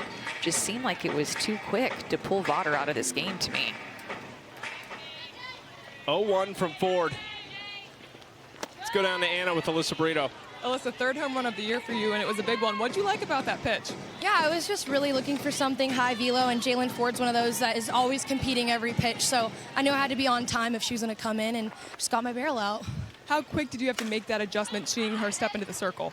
You know, obviously with Vaughter being a lot of downspin, with her being higher velo and also a little bit more upspin, I just knew I had to get turned because she's the type that's going to run the ball in, and she's not afraid to. So, thanks, Alyssa. Back to you guys. And that'll do it for the inning. Blaze plate 2. Back and forth we go. Carolina up 1. Carolina up on Oklahoma City 4-3 because of an Alyssa Brito home run. That was a no-doubter. The way that she got her barrel out in front to that Jalen Ford curveball, trying to work it up and in on her hands. You could tell that Brito had a plan, and her plan was to get to that pitch, waiting for Jalen Ford to bring it inside. She did. She sent it out of here, and now the Blaze have the lead. Alyssa Brito could be the difference maker for Carolina next year. If you look at some of the numbers for Brito offensively, Gold offensively, those are 2 hitters that could really change the fortunes of this lineup next year. Didn't probably produce at the level that Dana Sorensen was expecting them to, but you know they're capable. Mari Harper hit by that pitch to lead off this 6th inning, so the tying run is aboard for OKC. When you're seeing these lefties get right on top of the plate against Kaylani Ricketts, just daring her to throw them inside. And saw Grace Jenkins was the first batter that Ricketts faced, a left-handed hitter. She was doing the same thing. So these lefties trying to get right on the plate. Harper now been hit by 10 pitches this year. Big reason why her on-base percentage is 2nd best on this team.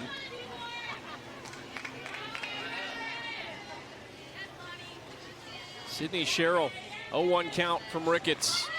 Showing bunt, but pulls back.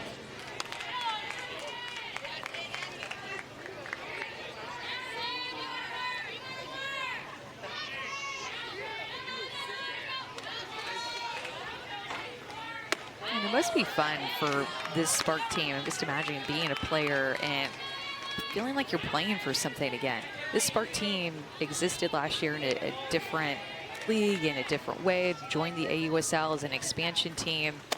And even if they were on that team last year, they weren't playing for something as big as this. And even Amber Flores, as the head coach, just has to love that feeling inside of her to compete for something with meaning, like all the games in this series again.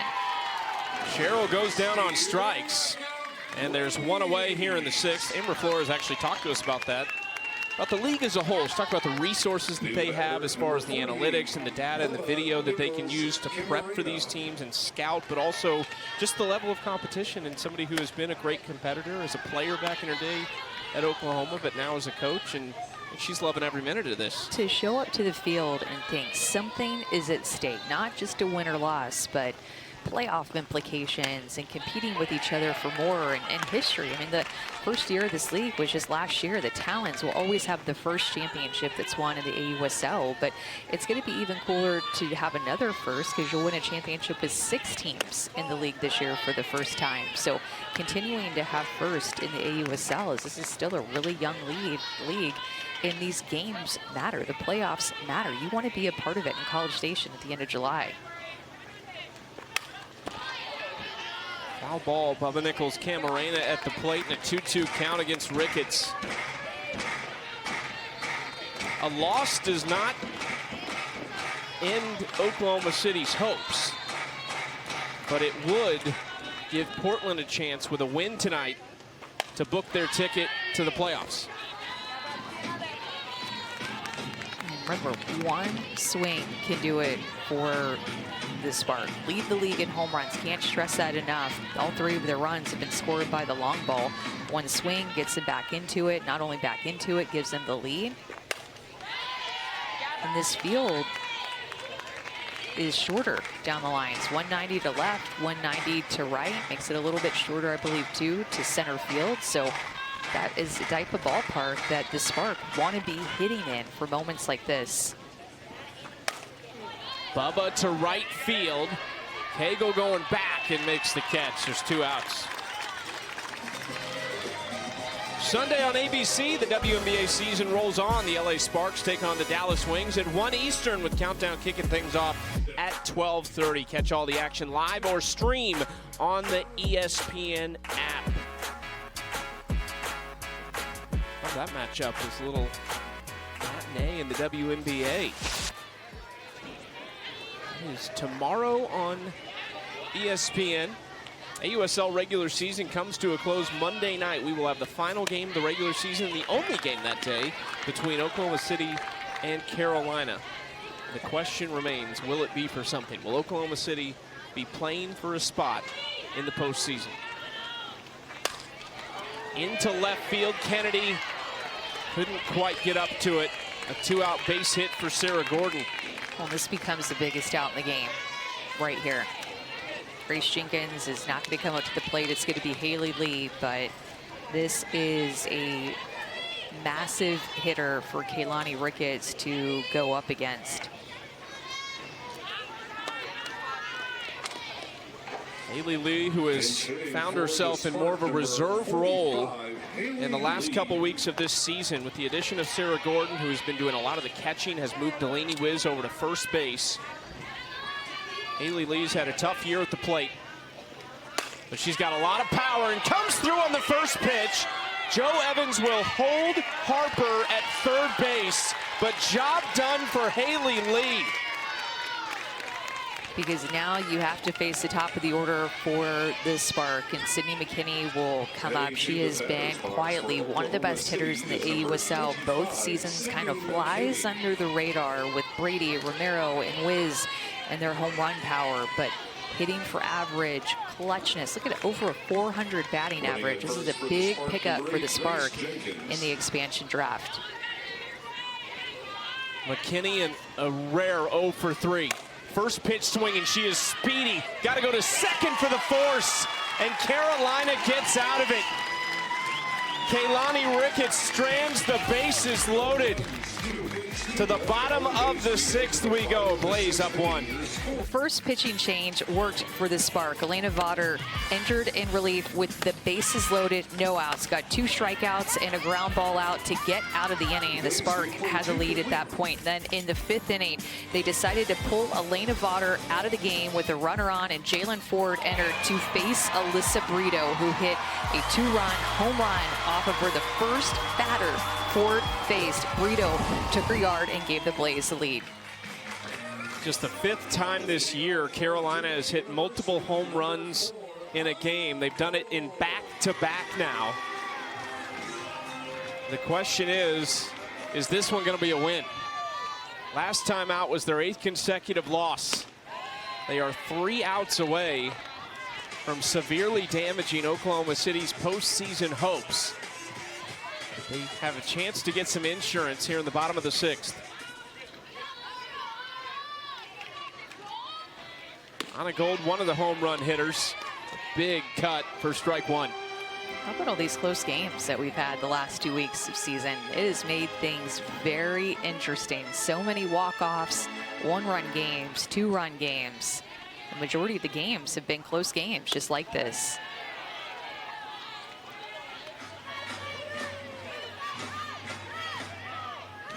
Teams drafted prior to last year from scratch, and then coming into year 2, 2 expansion teams added, the Cascade and the Spark. So you have an expansion draft. All the original 4 teams got to protect 5 players. Everybody else up for grabs in the expansion draft. And then to refill these rosters for the original teams and the 2 newcomers, the allocation draft, which was all the remaining players. Someone like a Jalen Ford came out of that, who was not in the league last year, but has been playing professionally for a long time. I say that just to say, of course there should be all these close games. This is exactly what we expected. Coming down to the final days of the season. Anna Gold finding her bat today. Her and Alyssa Brito both with 3 hit games. So 6 of the hits have been off their bats. They have 9 hits total in this game, and Gold and Brito heating up here at the very end of the season, this last regular season series. Brito and Gold 6 for 6. Couple homers, 4 RBIs. Aubrey Leach swinging first pitch into left center field. Back-to-back base hits. to lead off the 6th inning and turn it over to the top of the order. On the top of the order, we'll have a chance again here with runners on base. When we showed you that package of Elena Vaughter entering into the game with the bases loaded, the top of the order came up with no outs. Dakota Kennedy, Reese Atwood, and Bailey Klingler, and could not get it done. But here they have another chance in a close game, and they could really appreciate some insurance runs to go to the 7th with. Kennedy maybe looking to bunt there, but pulls it back for ball 1.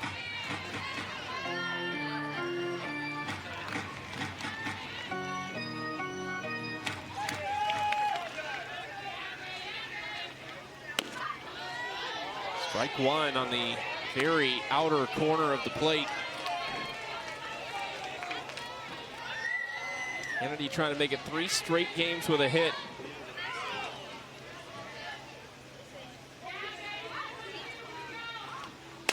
Up the middle, Ford got in the way and has to take the only play after it didn't stick in her glove at first. There are some days when Jalen Ford pitches that she just misses a lot of barrels, and you can tell from the minute that she steps into the circle that it's going to be one of those days for her. And then there's other days where there seems to be a lot of hard contact off of her, and even the contact, like an Aubrey Leach hit, falls into a gap, and the luck just really doesn't go her way. And it kind of seems like this outing is that latter of the two, a lot of hard contact off of her. Swing and a miss on the first pitch. I was wondering what they might do here with Reese Atwood up and her base open at first, but they came right at her with that pitch. They did, but even though it was a swing and miss, it's going to go down as a ball. There was an action clock violation on Jalen Ford, so it's going to be a 1-0 count instead of 0-1. Do you pitch to her here? No. We have seen this in the last 7 days. We saw it in Round Rock, Texas. There was a base open against Texas, and Reese Atwood in this exact situation hit a 3-run home run. It ended up Texas won that game in walk-off fashion. But this is a must-have out for OKC. Atwood takes another mighty cut at that. It's a 1-2 count. That pitch before that was a good pitch to hit right down the heart of the plate. Chase that rise ball up and in her hands to help out Jalen Ford to a pitcher's count. Fearless Jalen Ford. Got her swinging.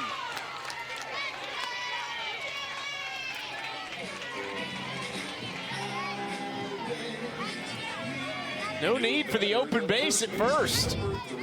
Especially if she's going to chase this rise ball 2 pitches in a row. That thing is moving.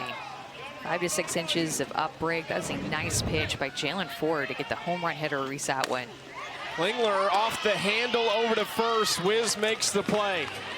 Last chance for OKC. Down 1. Maya Brady coming up. Earlier this game, she started off a back-to-back-to-back run of home runs.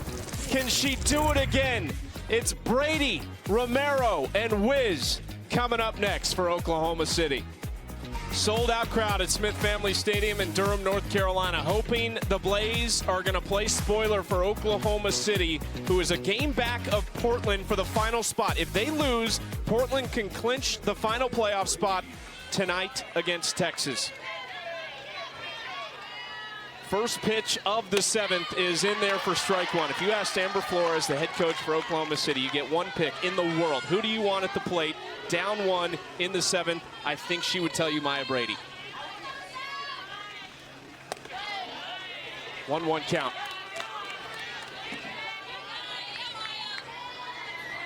She's just been so locked in big moments. I mean, she has been... Brady to right field! A no-doubter! Her 10th of the season, a new AUSL single-season record, and there was never a doubt Maya Brady would come through.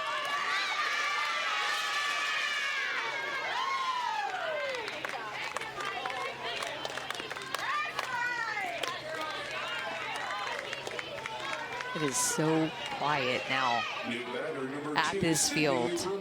Wow.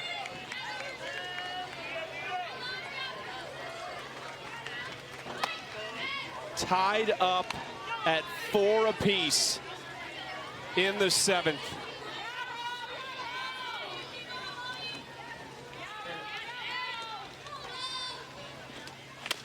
And now Sydney Romero, you are a long way from safety here with Romero, Wiz, and Harper still due up in the inning. It's the first time all year that Carolina has allowed 4 home runs in a game. They didn't allow 3 home runs in their first 19 games of the season.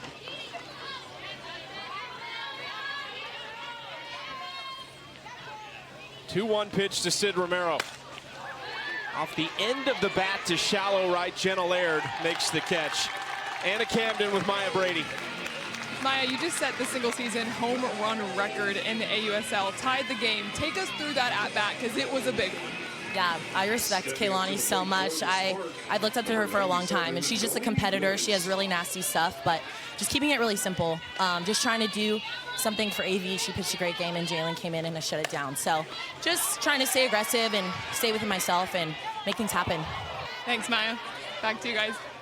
And I think that you can tell that she's kept things simple. Maya Brady doesn't have this big, massive swing. Her swing is simple, compact, and the ball just flies off of it because she is on time, lets pitches travel, doesn't try to do too much. I mean, it has led to so much of her success this year. And crazy to think about that she showed bunt the pitch before the home run and what maybe could have been if she laid that bunt down. Into shallow center, Aubrey Leach comes on, and there's 2 outs. But her ability to just keep things simple. Front foot goes up, goes straight back down, hands and barrel go to the pitch directly, a line drive over the right field wall. And you just knew off of her bat with how it came off and the power that she has supplied all year. And you just kind of knew with her coming up, you could kind of feel it that might happen. So you call it stunning that she just did that. But if you've been following this league, it's not stunning because that's what Maya Brady has done all season long.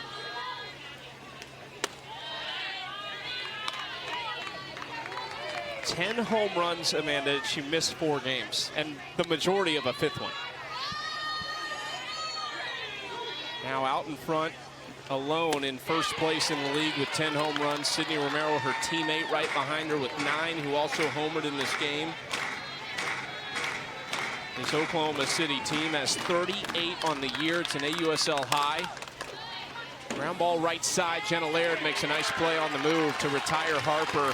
But it's Maya Brady who keeps OKC alive. The game just must feel so fun to Maya Brady to step up. Game on the line, down by 1, 7th inning, maybe playoffs on the line. You want her at the plate to do something like that.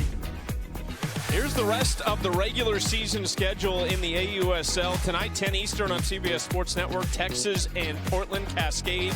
Not sure exactly what that game's going to mean, but they definitely need to win it. Sunday at noon Eastern, we are back here in Durham. Game 2 of this series. We'll finish this one up, and it's the AUSL regular season finale Monday night, 7 Eastern on ESPN2 between OKC and Carolina. Swing and a miss at the first pitch for Valerie Cagle against the lefty Jalen Ford. How many of these games has Carolina played in on this 8-game losing streak? And how many have they been on the wrong end of? 6 walk-off losses of their 8 consecutive as Cagle grounds out for out number 1.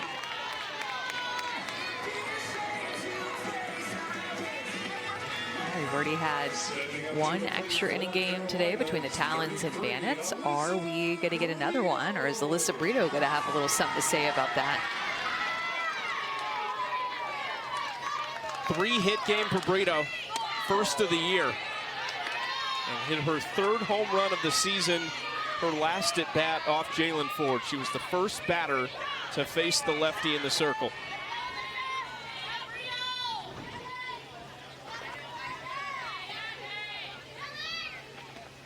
I think we know one thing. She's probably not going to get up and in. I don't think that Jalen Ford is going to go to her curveball or a low rise ball up and in on the hands, because that is the pitch that Alyssa Brito sent out of here in a big way, big exclamation mark. So she's going to work her outside, little change up.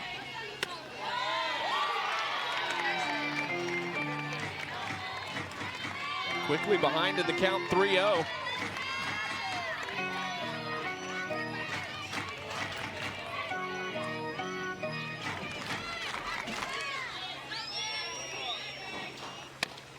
Brito takes.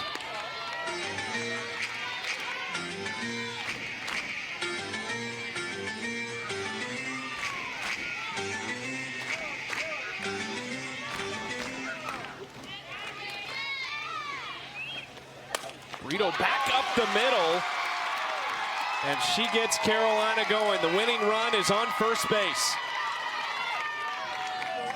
This game just has to feel so good for her. I mean, this is the type of hitter that Alyssa Brito is at her core. It's not necessarily what we've seen the entire season, but this is who she is. I mean, that is a similar pitch location trying to get up and in her hands. This time she just shoots it up the middle for a single, but not too far away from the pitch location that she sent over the left field wall.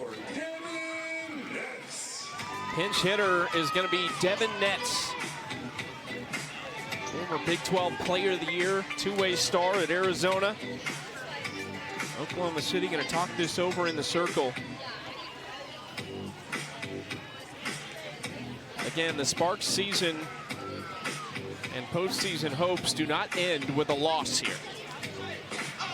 But they are officially not in control of their own destiny if they lose this game. It would give Portland an opportunity to win tonight and capture the third postseason spot. Chicago and Utah are in. Tomorrow's game in Portland between those two teams is for the #1 seed and a first-round bye in the postseason.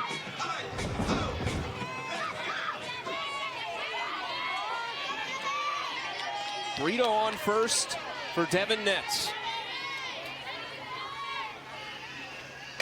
Strike one. Outfield playing with their heels basically against the warning track. And Maya Brady took a couple of steps in, but look at her back up all the way. So a lot of space. If Devin Netz has some weak contacts, gets jammed for one to fall, but not going to let her beat them back, or the outfielders are not going to let her beat them to the wall, and a triple or something to the wall could potentially score something or score Alyssa Brito from first base. Great job behind the plate by Sarah Gordon to block that pitch and keep the double play ball in play as Netz falls behind 1-2.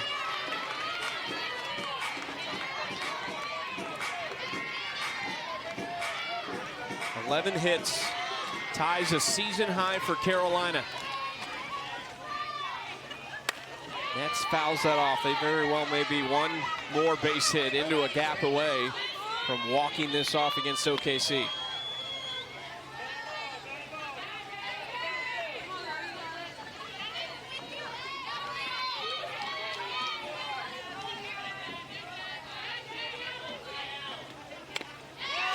That's barely getting a tip on that ball.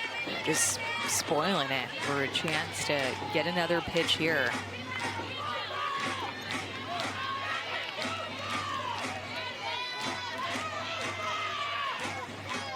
Carolina's been involved in 9 of the 24 one-run games this season. They're 2-7 in those games.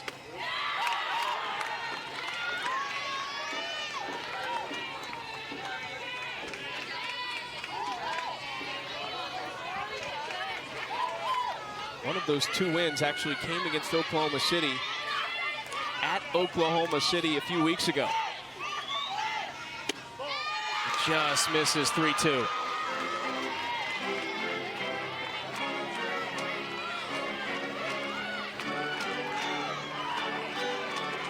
One out, one on. Kayla Kowalik, dangerous hitter on deck.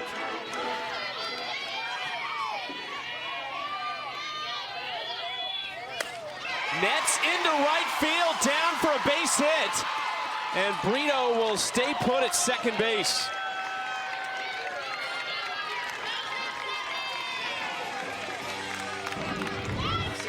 This pitch before was the one that Jalen Ford wanted. Did not get the call. Devin Netz had a lot of confidence in that take with the backdoor curveball, but Ford couldn't believe it, so she had to bring it up a little bit more in the zone for a backdoor curveball that Netz is able to get her barrel to and create a hit, and now 2 on for the Blaze. And Kayla Kowalik deliver the winner.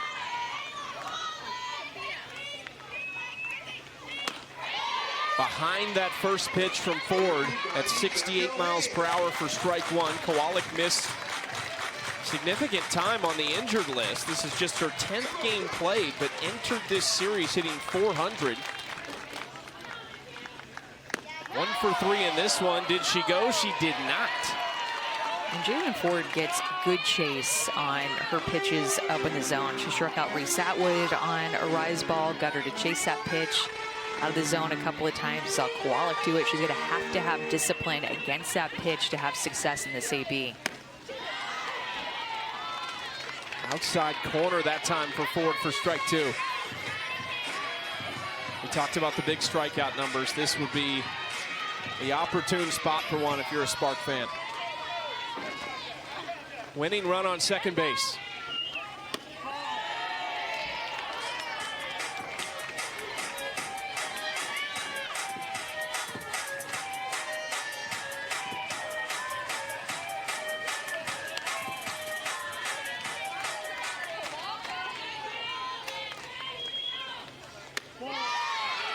Ford begging for that call on the outside corner and can't get it. It's another full count. She is making some really good pitches in this inning. Not getting some of the calls, but locating these pitches very well, and even better takes right now from the Blaze hitters to put more pressure on her.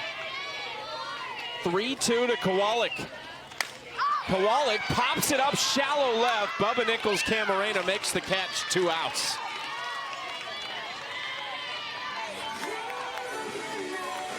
Well, there is no one these fans are more familiar with than Anna Gold. Starred in her college career at Duke, second all-time on the home runs list for the Blue Devils, and did this earlier. Hit a changeup out of here. So Jalen Ford goes to that changeup. She has to be careful against Anna Gold. That is a pitch that she is seeing very well right now.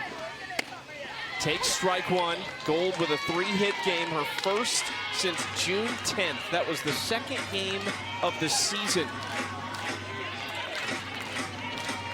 Last year's AUSL Rookie of the Year. Popped up and into the stands. Jalen Ford is a strike away from sending game 2 of 3 in the AUSL today to extras. That would be each of the first 2 games seeing extra innings.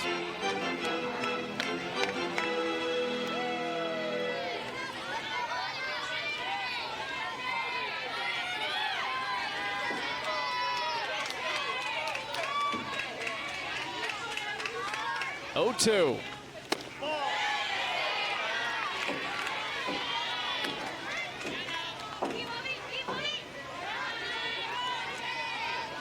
Gold reached on a bunt single, a solo home run, and another base hit in her 3 at-bats. Strike 3! Jalen Ford gets her on strikes and takes us to extras. Game-winning run in scoring position, and Jalen Ford steps up. She made some really good pitches once runners got on. That was a low rise ball where she got the top of the zone against Anna Gold. And you know what? Let's head to extras. Carolina with a season-high 12 hits, but not enough to get it done in regulation. We're going to extras, 4-4. Maya Brady, Anna Gold, Alyssa Brito, all massive days. Carlin Pickens started this game, gave up the 3 consecutive home runs to Brady Romero Wiz. And she re-enters here. Tiebreaker rule puts a runner on second base. Sydney Sherrill is the batter who takes ball 1. At the plate for the Spark, 24, Sydney Sherrill. It was Chicago beating Utah in 8 innings in the first game of the day in the AUSL. 1-1 count. Sherrill fouls that off. It's the first time in AUSL regular season history where we have multiple extra inning games on the same calendar day. Still one more this evening, the late one, 10 Eastern, between Portland and Texas, as Sherrill falls behind 1-2. And now he's got to try and swing away against Pickens.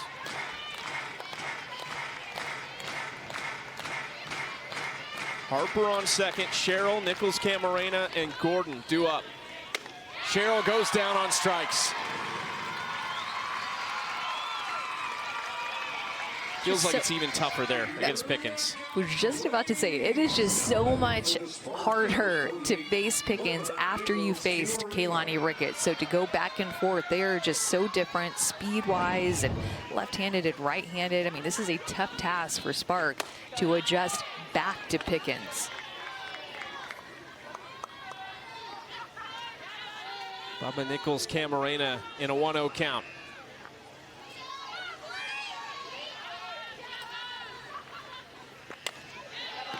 And how many of these games have we seen, not just Carolina on the wrong side up recently, but Carlin Pickens in the circle for 3 times in a row. She was on the field when they got walked off against. Now, of course, this wouldn't be a walk-off situation, but yet again, high leverage spot in extras for Carlin. She has pitched as a pro in a lot of high leverage, high pressure moments like this. I mean, it's just been, her season is 25 games and she's felt pressure a lot. She's been the one in the circle.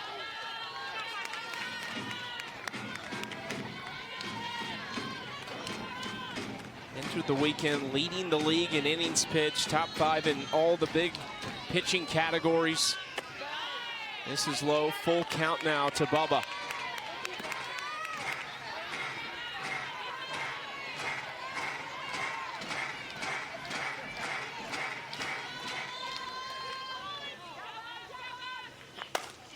Ground ball for Brito, who handles it up the middle. It's dropped at first. Bubba is on first and third with just 1 away. Now batting for the Spark, number 10, Sarah Gordon. Good job of Brito getting to this ball, and didn't think the throw was too offline. Got to go down as an error on the first baseman, Bailey Klingler. That has to be caught. That hits Gordon on the first pitch. That is 75 miles per hour off the foot. And Gordon will walk to first base. And that one error just totally changes the complexion of this inning. You would have had runner at third base, 2 outs, 1 pitch away from getting out of the inning. Now you have bases loaded after a hit by pitch in less than 2 outs, and a great opportunity to score here if you're the Spark.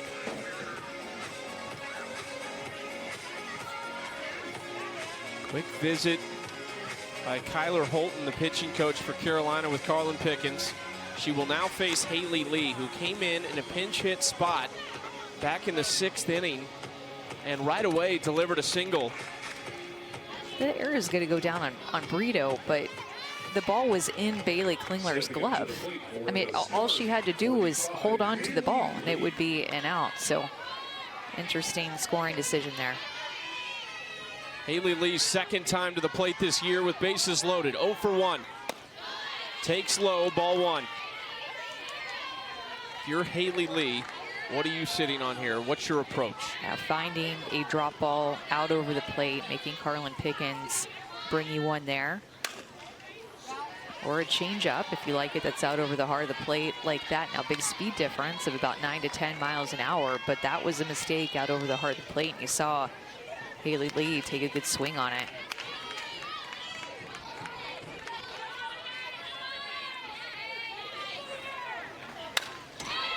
Lee fights off that pitch. 1-2 count.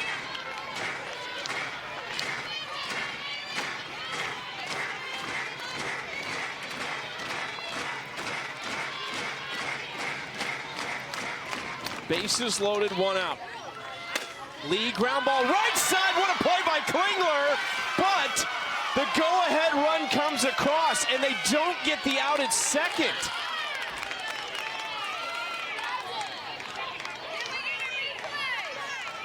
We'll see if they challenge at second. It's not going to matter as far as the run scoring. Regardless, OKC is leading. I thought that the throw was late when we watched it live. Just didn't look like Brito's foot got there in time, and Klingler making the aggressive decision to go to second instead of taking the sure out at 1. Ground ball up the middle, that's gonna get through. Gordon is held at third, and Sid McKinney doubles the lead, now 6-4.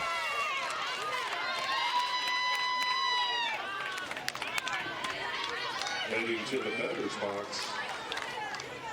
Well, now look out if you're a Carolina fan, because here comes Maya Brady.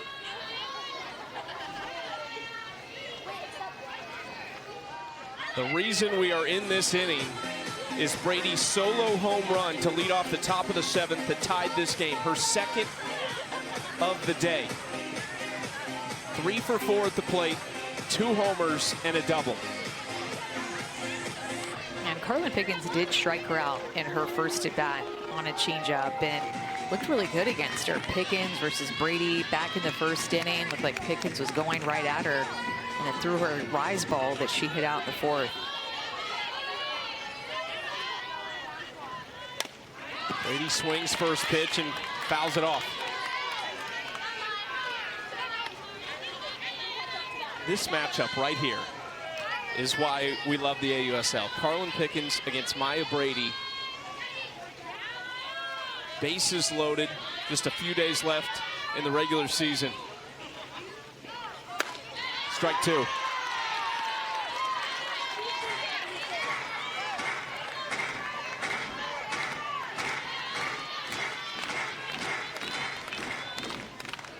Oh, 0-2 pitch.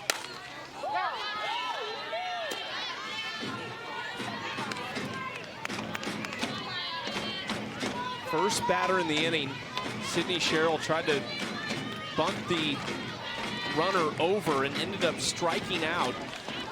Then an error really jump-started this rally. Brady goes down on strikes. Big strikeout for Pickens. Staying away from the rise ball, going with her changeup and her drop, mixing speeds, and then at bat, and finally going to the changeup to get her out in front. Trusting that pitch with the bases loaded against arguably the best hitter in the world right now for the K. Strike 1 to Sydney Romero. 9 strikeouts for this Blaze pitching staff today. Second most of the season. 10 is the season high. Carlin has 7 of those 9. Sid Romero going to have a quick conversation with Joe Evans, the third base coach. Pickens and Atwood discussing things in the circle.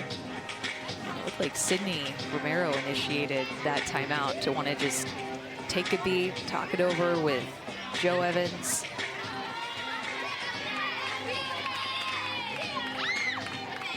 She raved about Joe Evans and having her on staff, a longtime Texas A&M head coach, your former head coach at A&M.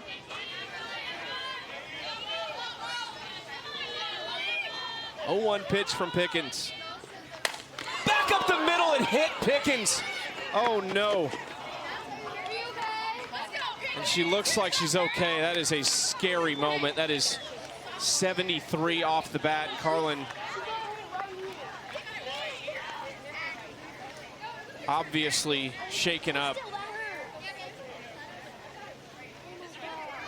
Wow, you just hope she's okay.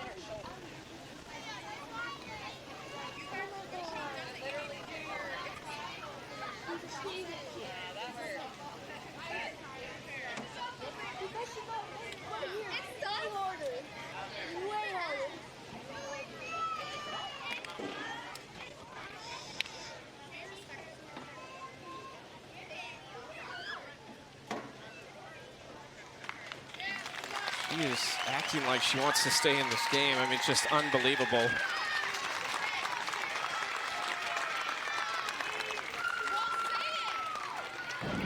I don't think this got any part of her glove either. At least that's what I thought right off the bat. Maybe, oh, little ricochet. But not much. Such a scary moment. I wonder if it didn't maybe get her a little bit in the chest before it hit her in the chin, but I think we're all just happy to see that Carlin stayed on her feet even, and the fact that she tried to make that play is unbelievable. And she's gonna stay in this game. That's a whole other level when you're staying in the game after something like that hits your face. It's one thing to get hit in the leg, the shoulder, the foot, but hit in the face like that is very scary. Now facing Delaney Wiz, delivers strike one. Well, we talked about it, all the tough moments that Carlin Pickens has been in. Anna Camden last week had a great report on just the mentality that Carlin has approached it with and understanding the bigger picture. Round ball left side, Brito makes the stop, comes out of her glove into left. They won't test it with McKinney. Another run comes in, and it's now a 4-run lead for OKC. This has just all happened so quickly. All of a sudden, Amari Harper is up, and we're about to bat around for the Spark. She started at second base for this inning.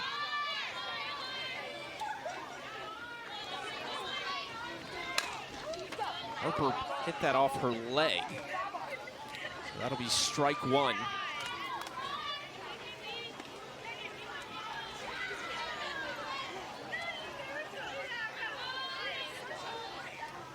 Harper 0 for 3 and was hit by a pitch.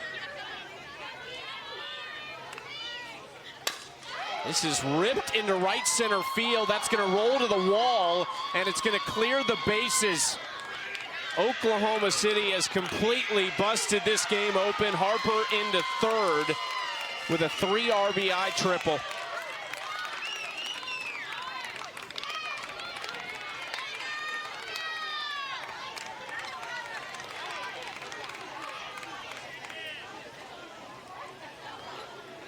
And now Emma Lemley will enter this game for Carlin Pickens. More than anything that's happened in this inning, we are happy to see Carlin Pickens running off the field right now, and a tip of the cap for the toughness that she just showed. My goodness.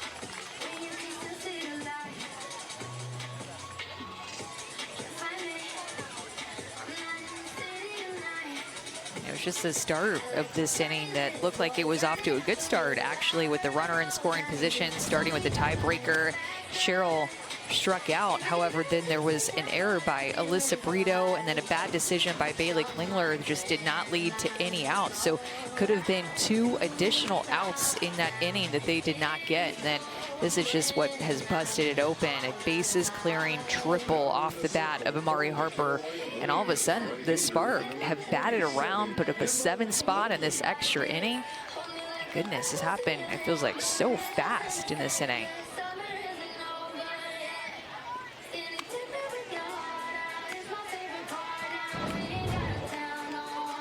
What was it, 30 minutes ago? Oklahoma City was on the ropes. They were down to their final 3 outs, and it wouldn't have ended their season, but it would have given Portland a chance to win tonight and punch their ticket to the postseason. Now, OKC is up 7. You have some games where you can go an entire 7 innings and be like, oh, what was the difference maker, the one moment in that game? And you just really can't find one. And then you have other games like this where you can point to literally 4 or 5 different moments where there's been momentum swings. I mean, this game has been back and forth, and it's a lopsided score now, but it's not how it's been this whole game. At the plate for the Spark is 24. Sydney Sherrill led this inning off, striking out swinging. Emma Lemley, 2nd-year pro out of Virginia Tech, just looking for the final out of the 8th. 1-1. Talked about all those moments in this game. And one of the ones you can look back to is Elena Vaughter in the 2nd inning, coming in, bases loaded, nobody out, back-to-back strikeouts and a ground out, and didn't allow a run. Sherrill into shallow left center field. Clark couldn't quite get there. Harper will score, and Sherrill is into second safely.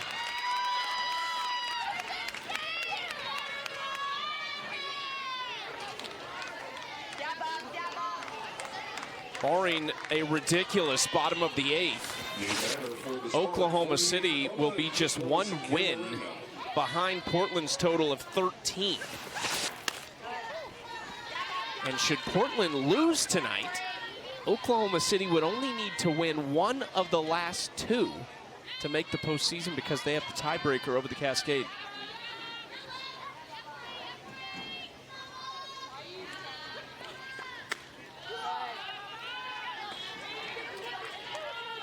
This is the first time the Spark have played an extra inning game this year, and they score 8 in the top of the 8th.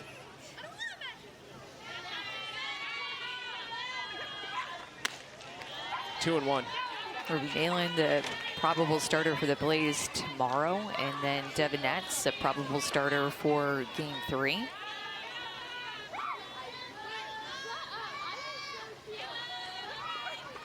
So with how things have laid out, it kind of seemed like the Blaze's best chance with Carlin Pickens starting, Keilani Ricketts in relief, Pickens coming back in, was maybe their best chance to win. I'm not saying it can't happen in Game 2 or Game 3, but when you look at the numbers of the pitchers, Pickens has pitched the best for the Carolina Blaze. Ruby Malin, as of late, has gotten hit hard, and Devin Netz just hasn't seen that much action. So we'll see how they work their pitching staff in Game 2 and Game 3, and hopefully we get to see Carlin Pickens pitch again in Game 2 or 3.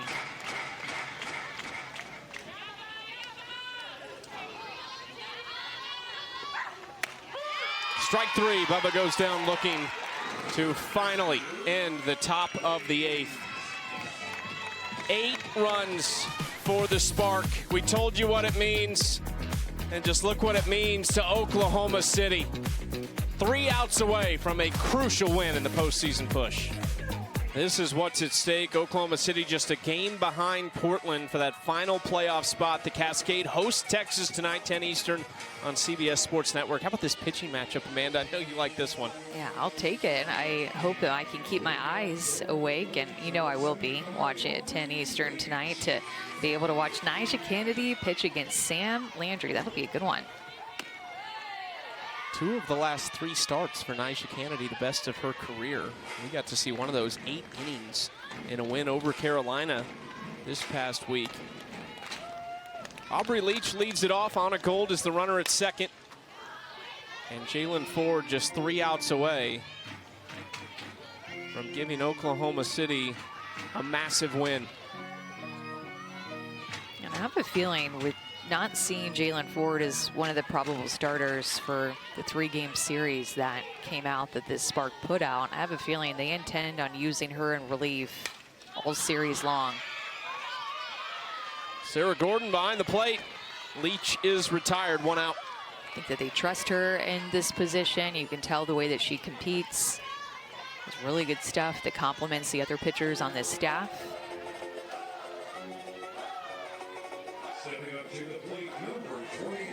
Really just the one swing, and it was one of the first pitches she threw to Alyssa Brito. 2-run home run. Maddie Penta, the probable starter for tomorrow for the Spark. Penta fresh off a complete game win, her last outing. That was against Texas. Gave up just 2 earned, 6 hits, and struck out 4.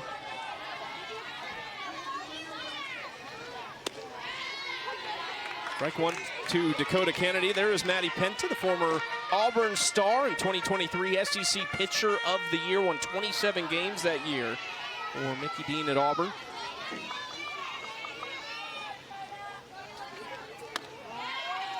Two and one.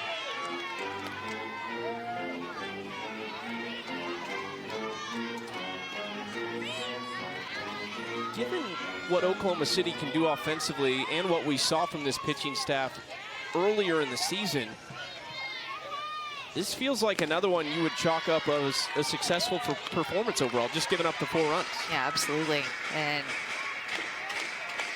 just being able, I mean, just a home run here, a home run there, you know, a couple of pitches, but being able to limit the damage and a lot of other key moments. There's been traffic on the base pass for the Blaze a lot. I mean, they're 1 for 13 with runners in scoring position. So they've had opportunities offensively, some big ones, even with the top of their order coming up, and they just have not been able to come through. There's been 2 innings in particular where 1, 2, and 3 came up with multiple runners on and just did not get a hit. Kennedy swings at that pitch in the dirt, and there are 2 outs.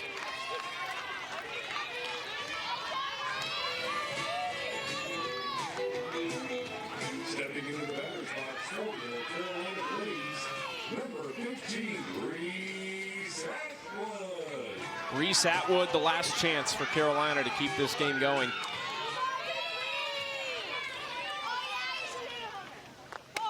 Takes strike 1. when you think about how they've handled her today. 0 for 3 with a walk. She did come around to score a run after she was walked in the first inning, but being able to silence her bat has been a big part of the Spark being in a position to win. That was another one of those moments that you were talking about. Actually, last time Reese came to the plate, there were 2 on and just 1 out, and there was a base empty. Jalen Ford got called for the pitch clock violation, so she was already behind in the count. They went right at Reese and got her to strike out. I think that mindset, or that moment, tells you about the mindset of Jalen Ford and the stuff that she is capable of having. Did not start great after that home run given up to Brito, but she's been able to rebound, and you can see the swings and misses that she can get on these pitches. She can be absolutely electric. Tough take for Reese there on the 56-mile-an-hour off speed. 3-1.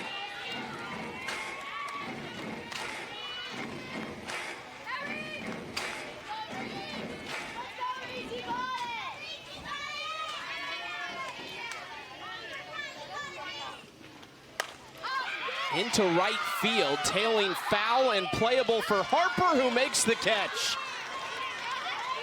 Oklahoma City with a massive win. They put up 8 in the top of the 8th and take game 1 of the series.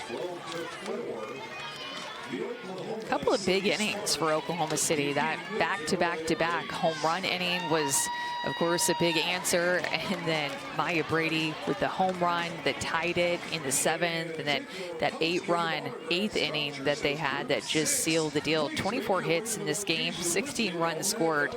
And Oklahoma City had the bulk of those runs scored in the final. They have put the pressure on the Portland Cascade, who they are just a half game back of, and they have the tiebreaker. If Portland were to lose tonight against Texas, Oklahoma City would only have to win 1 of the next 2 to clinch that final playoff spot.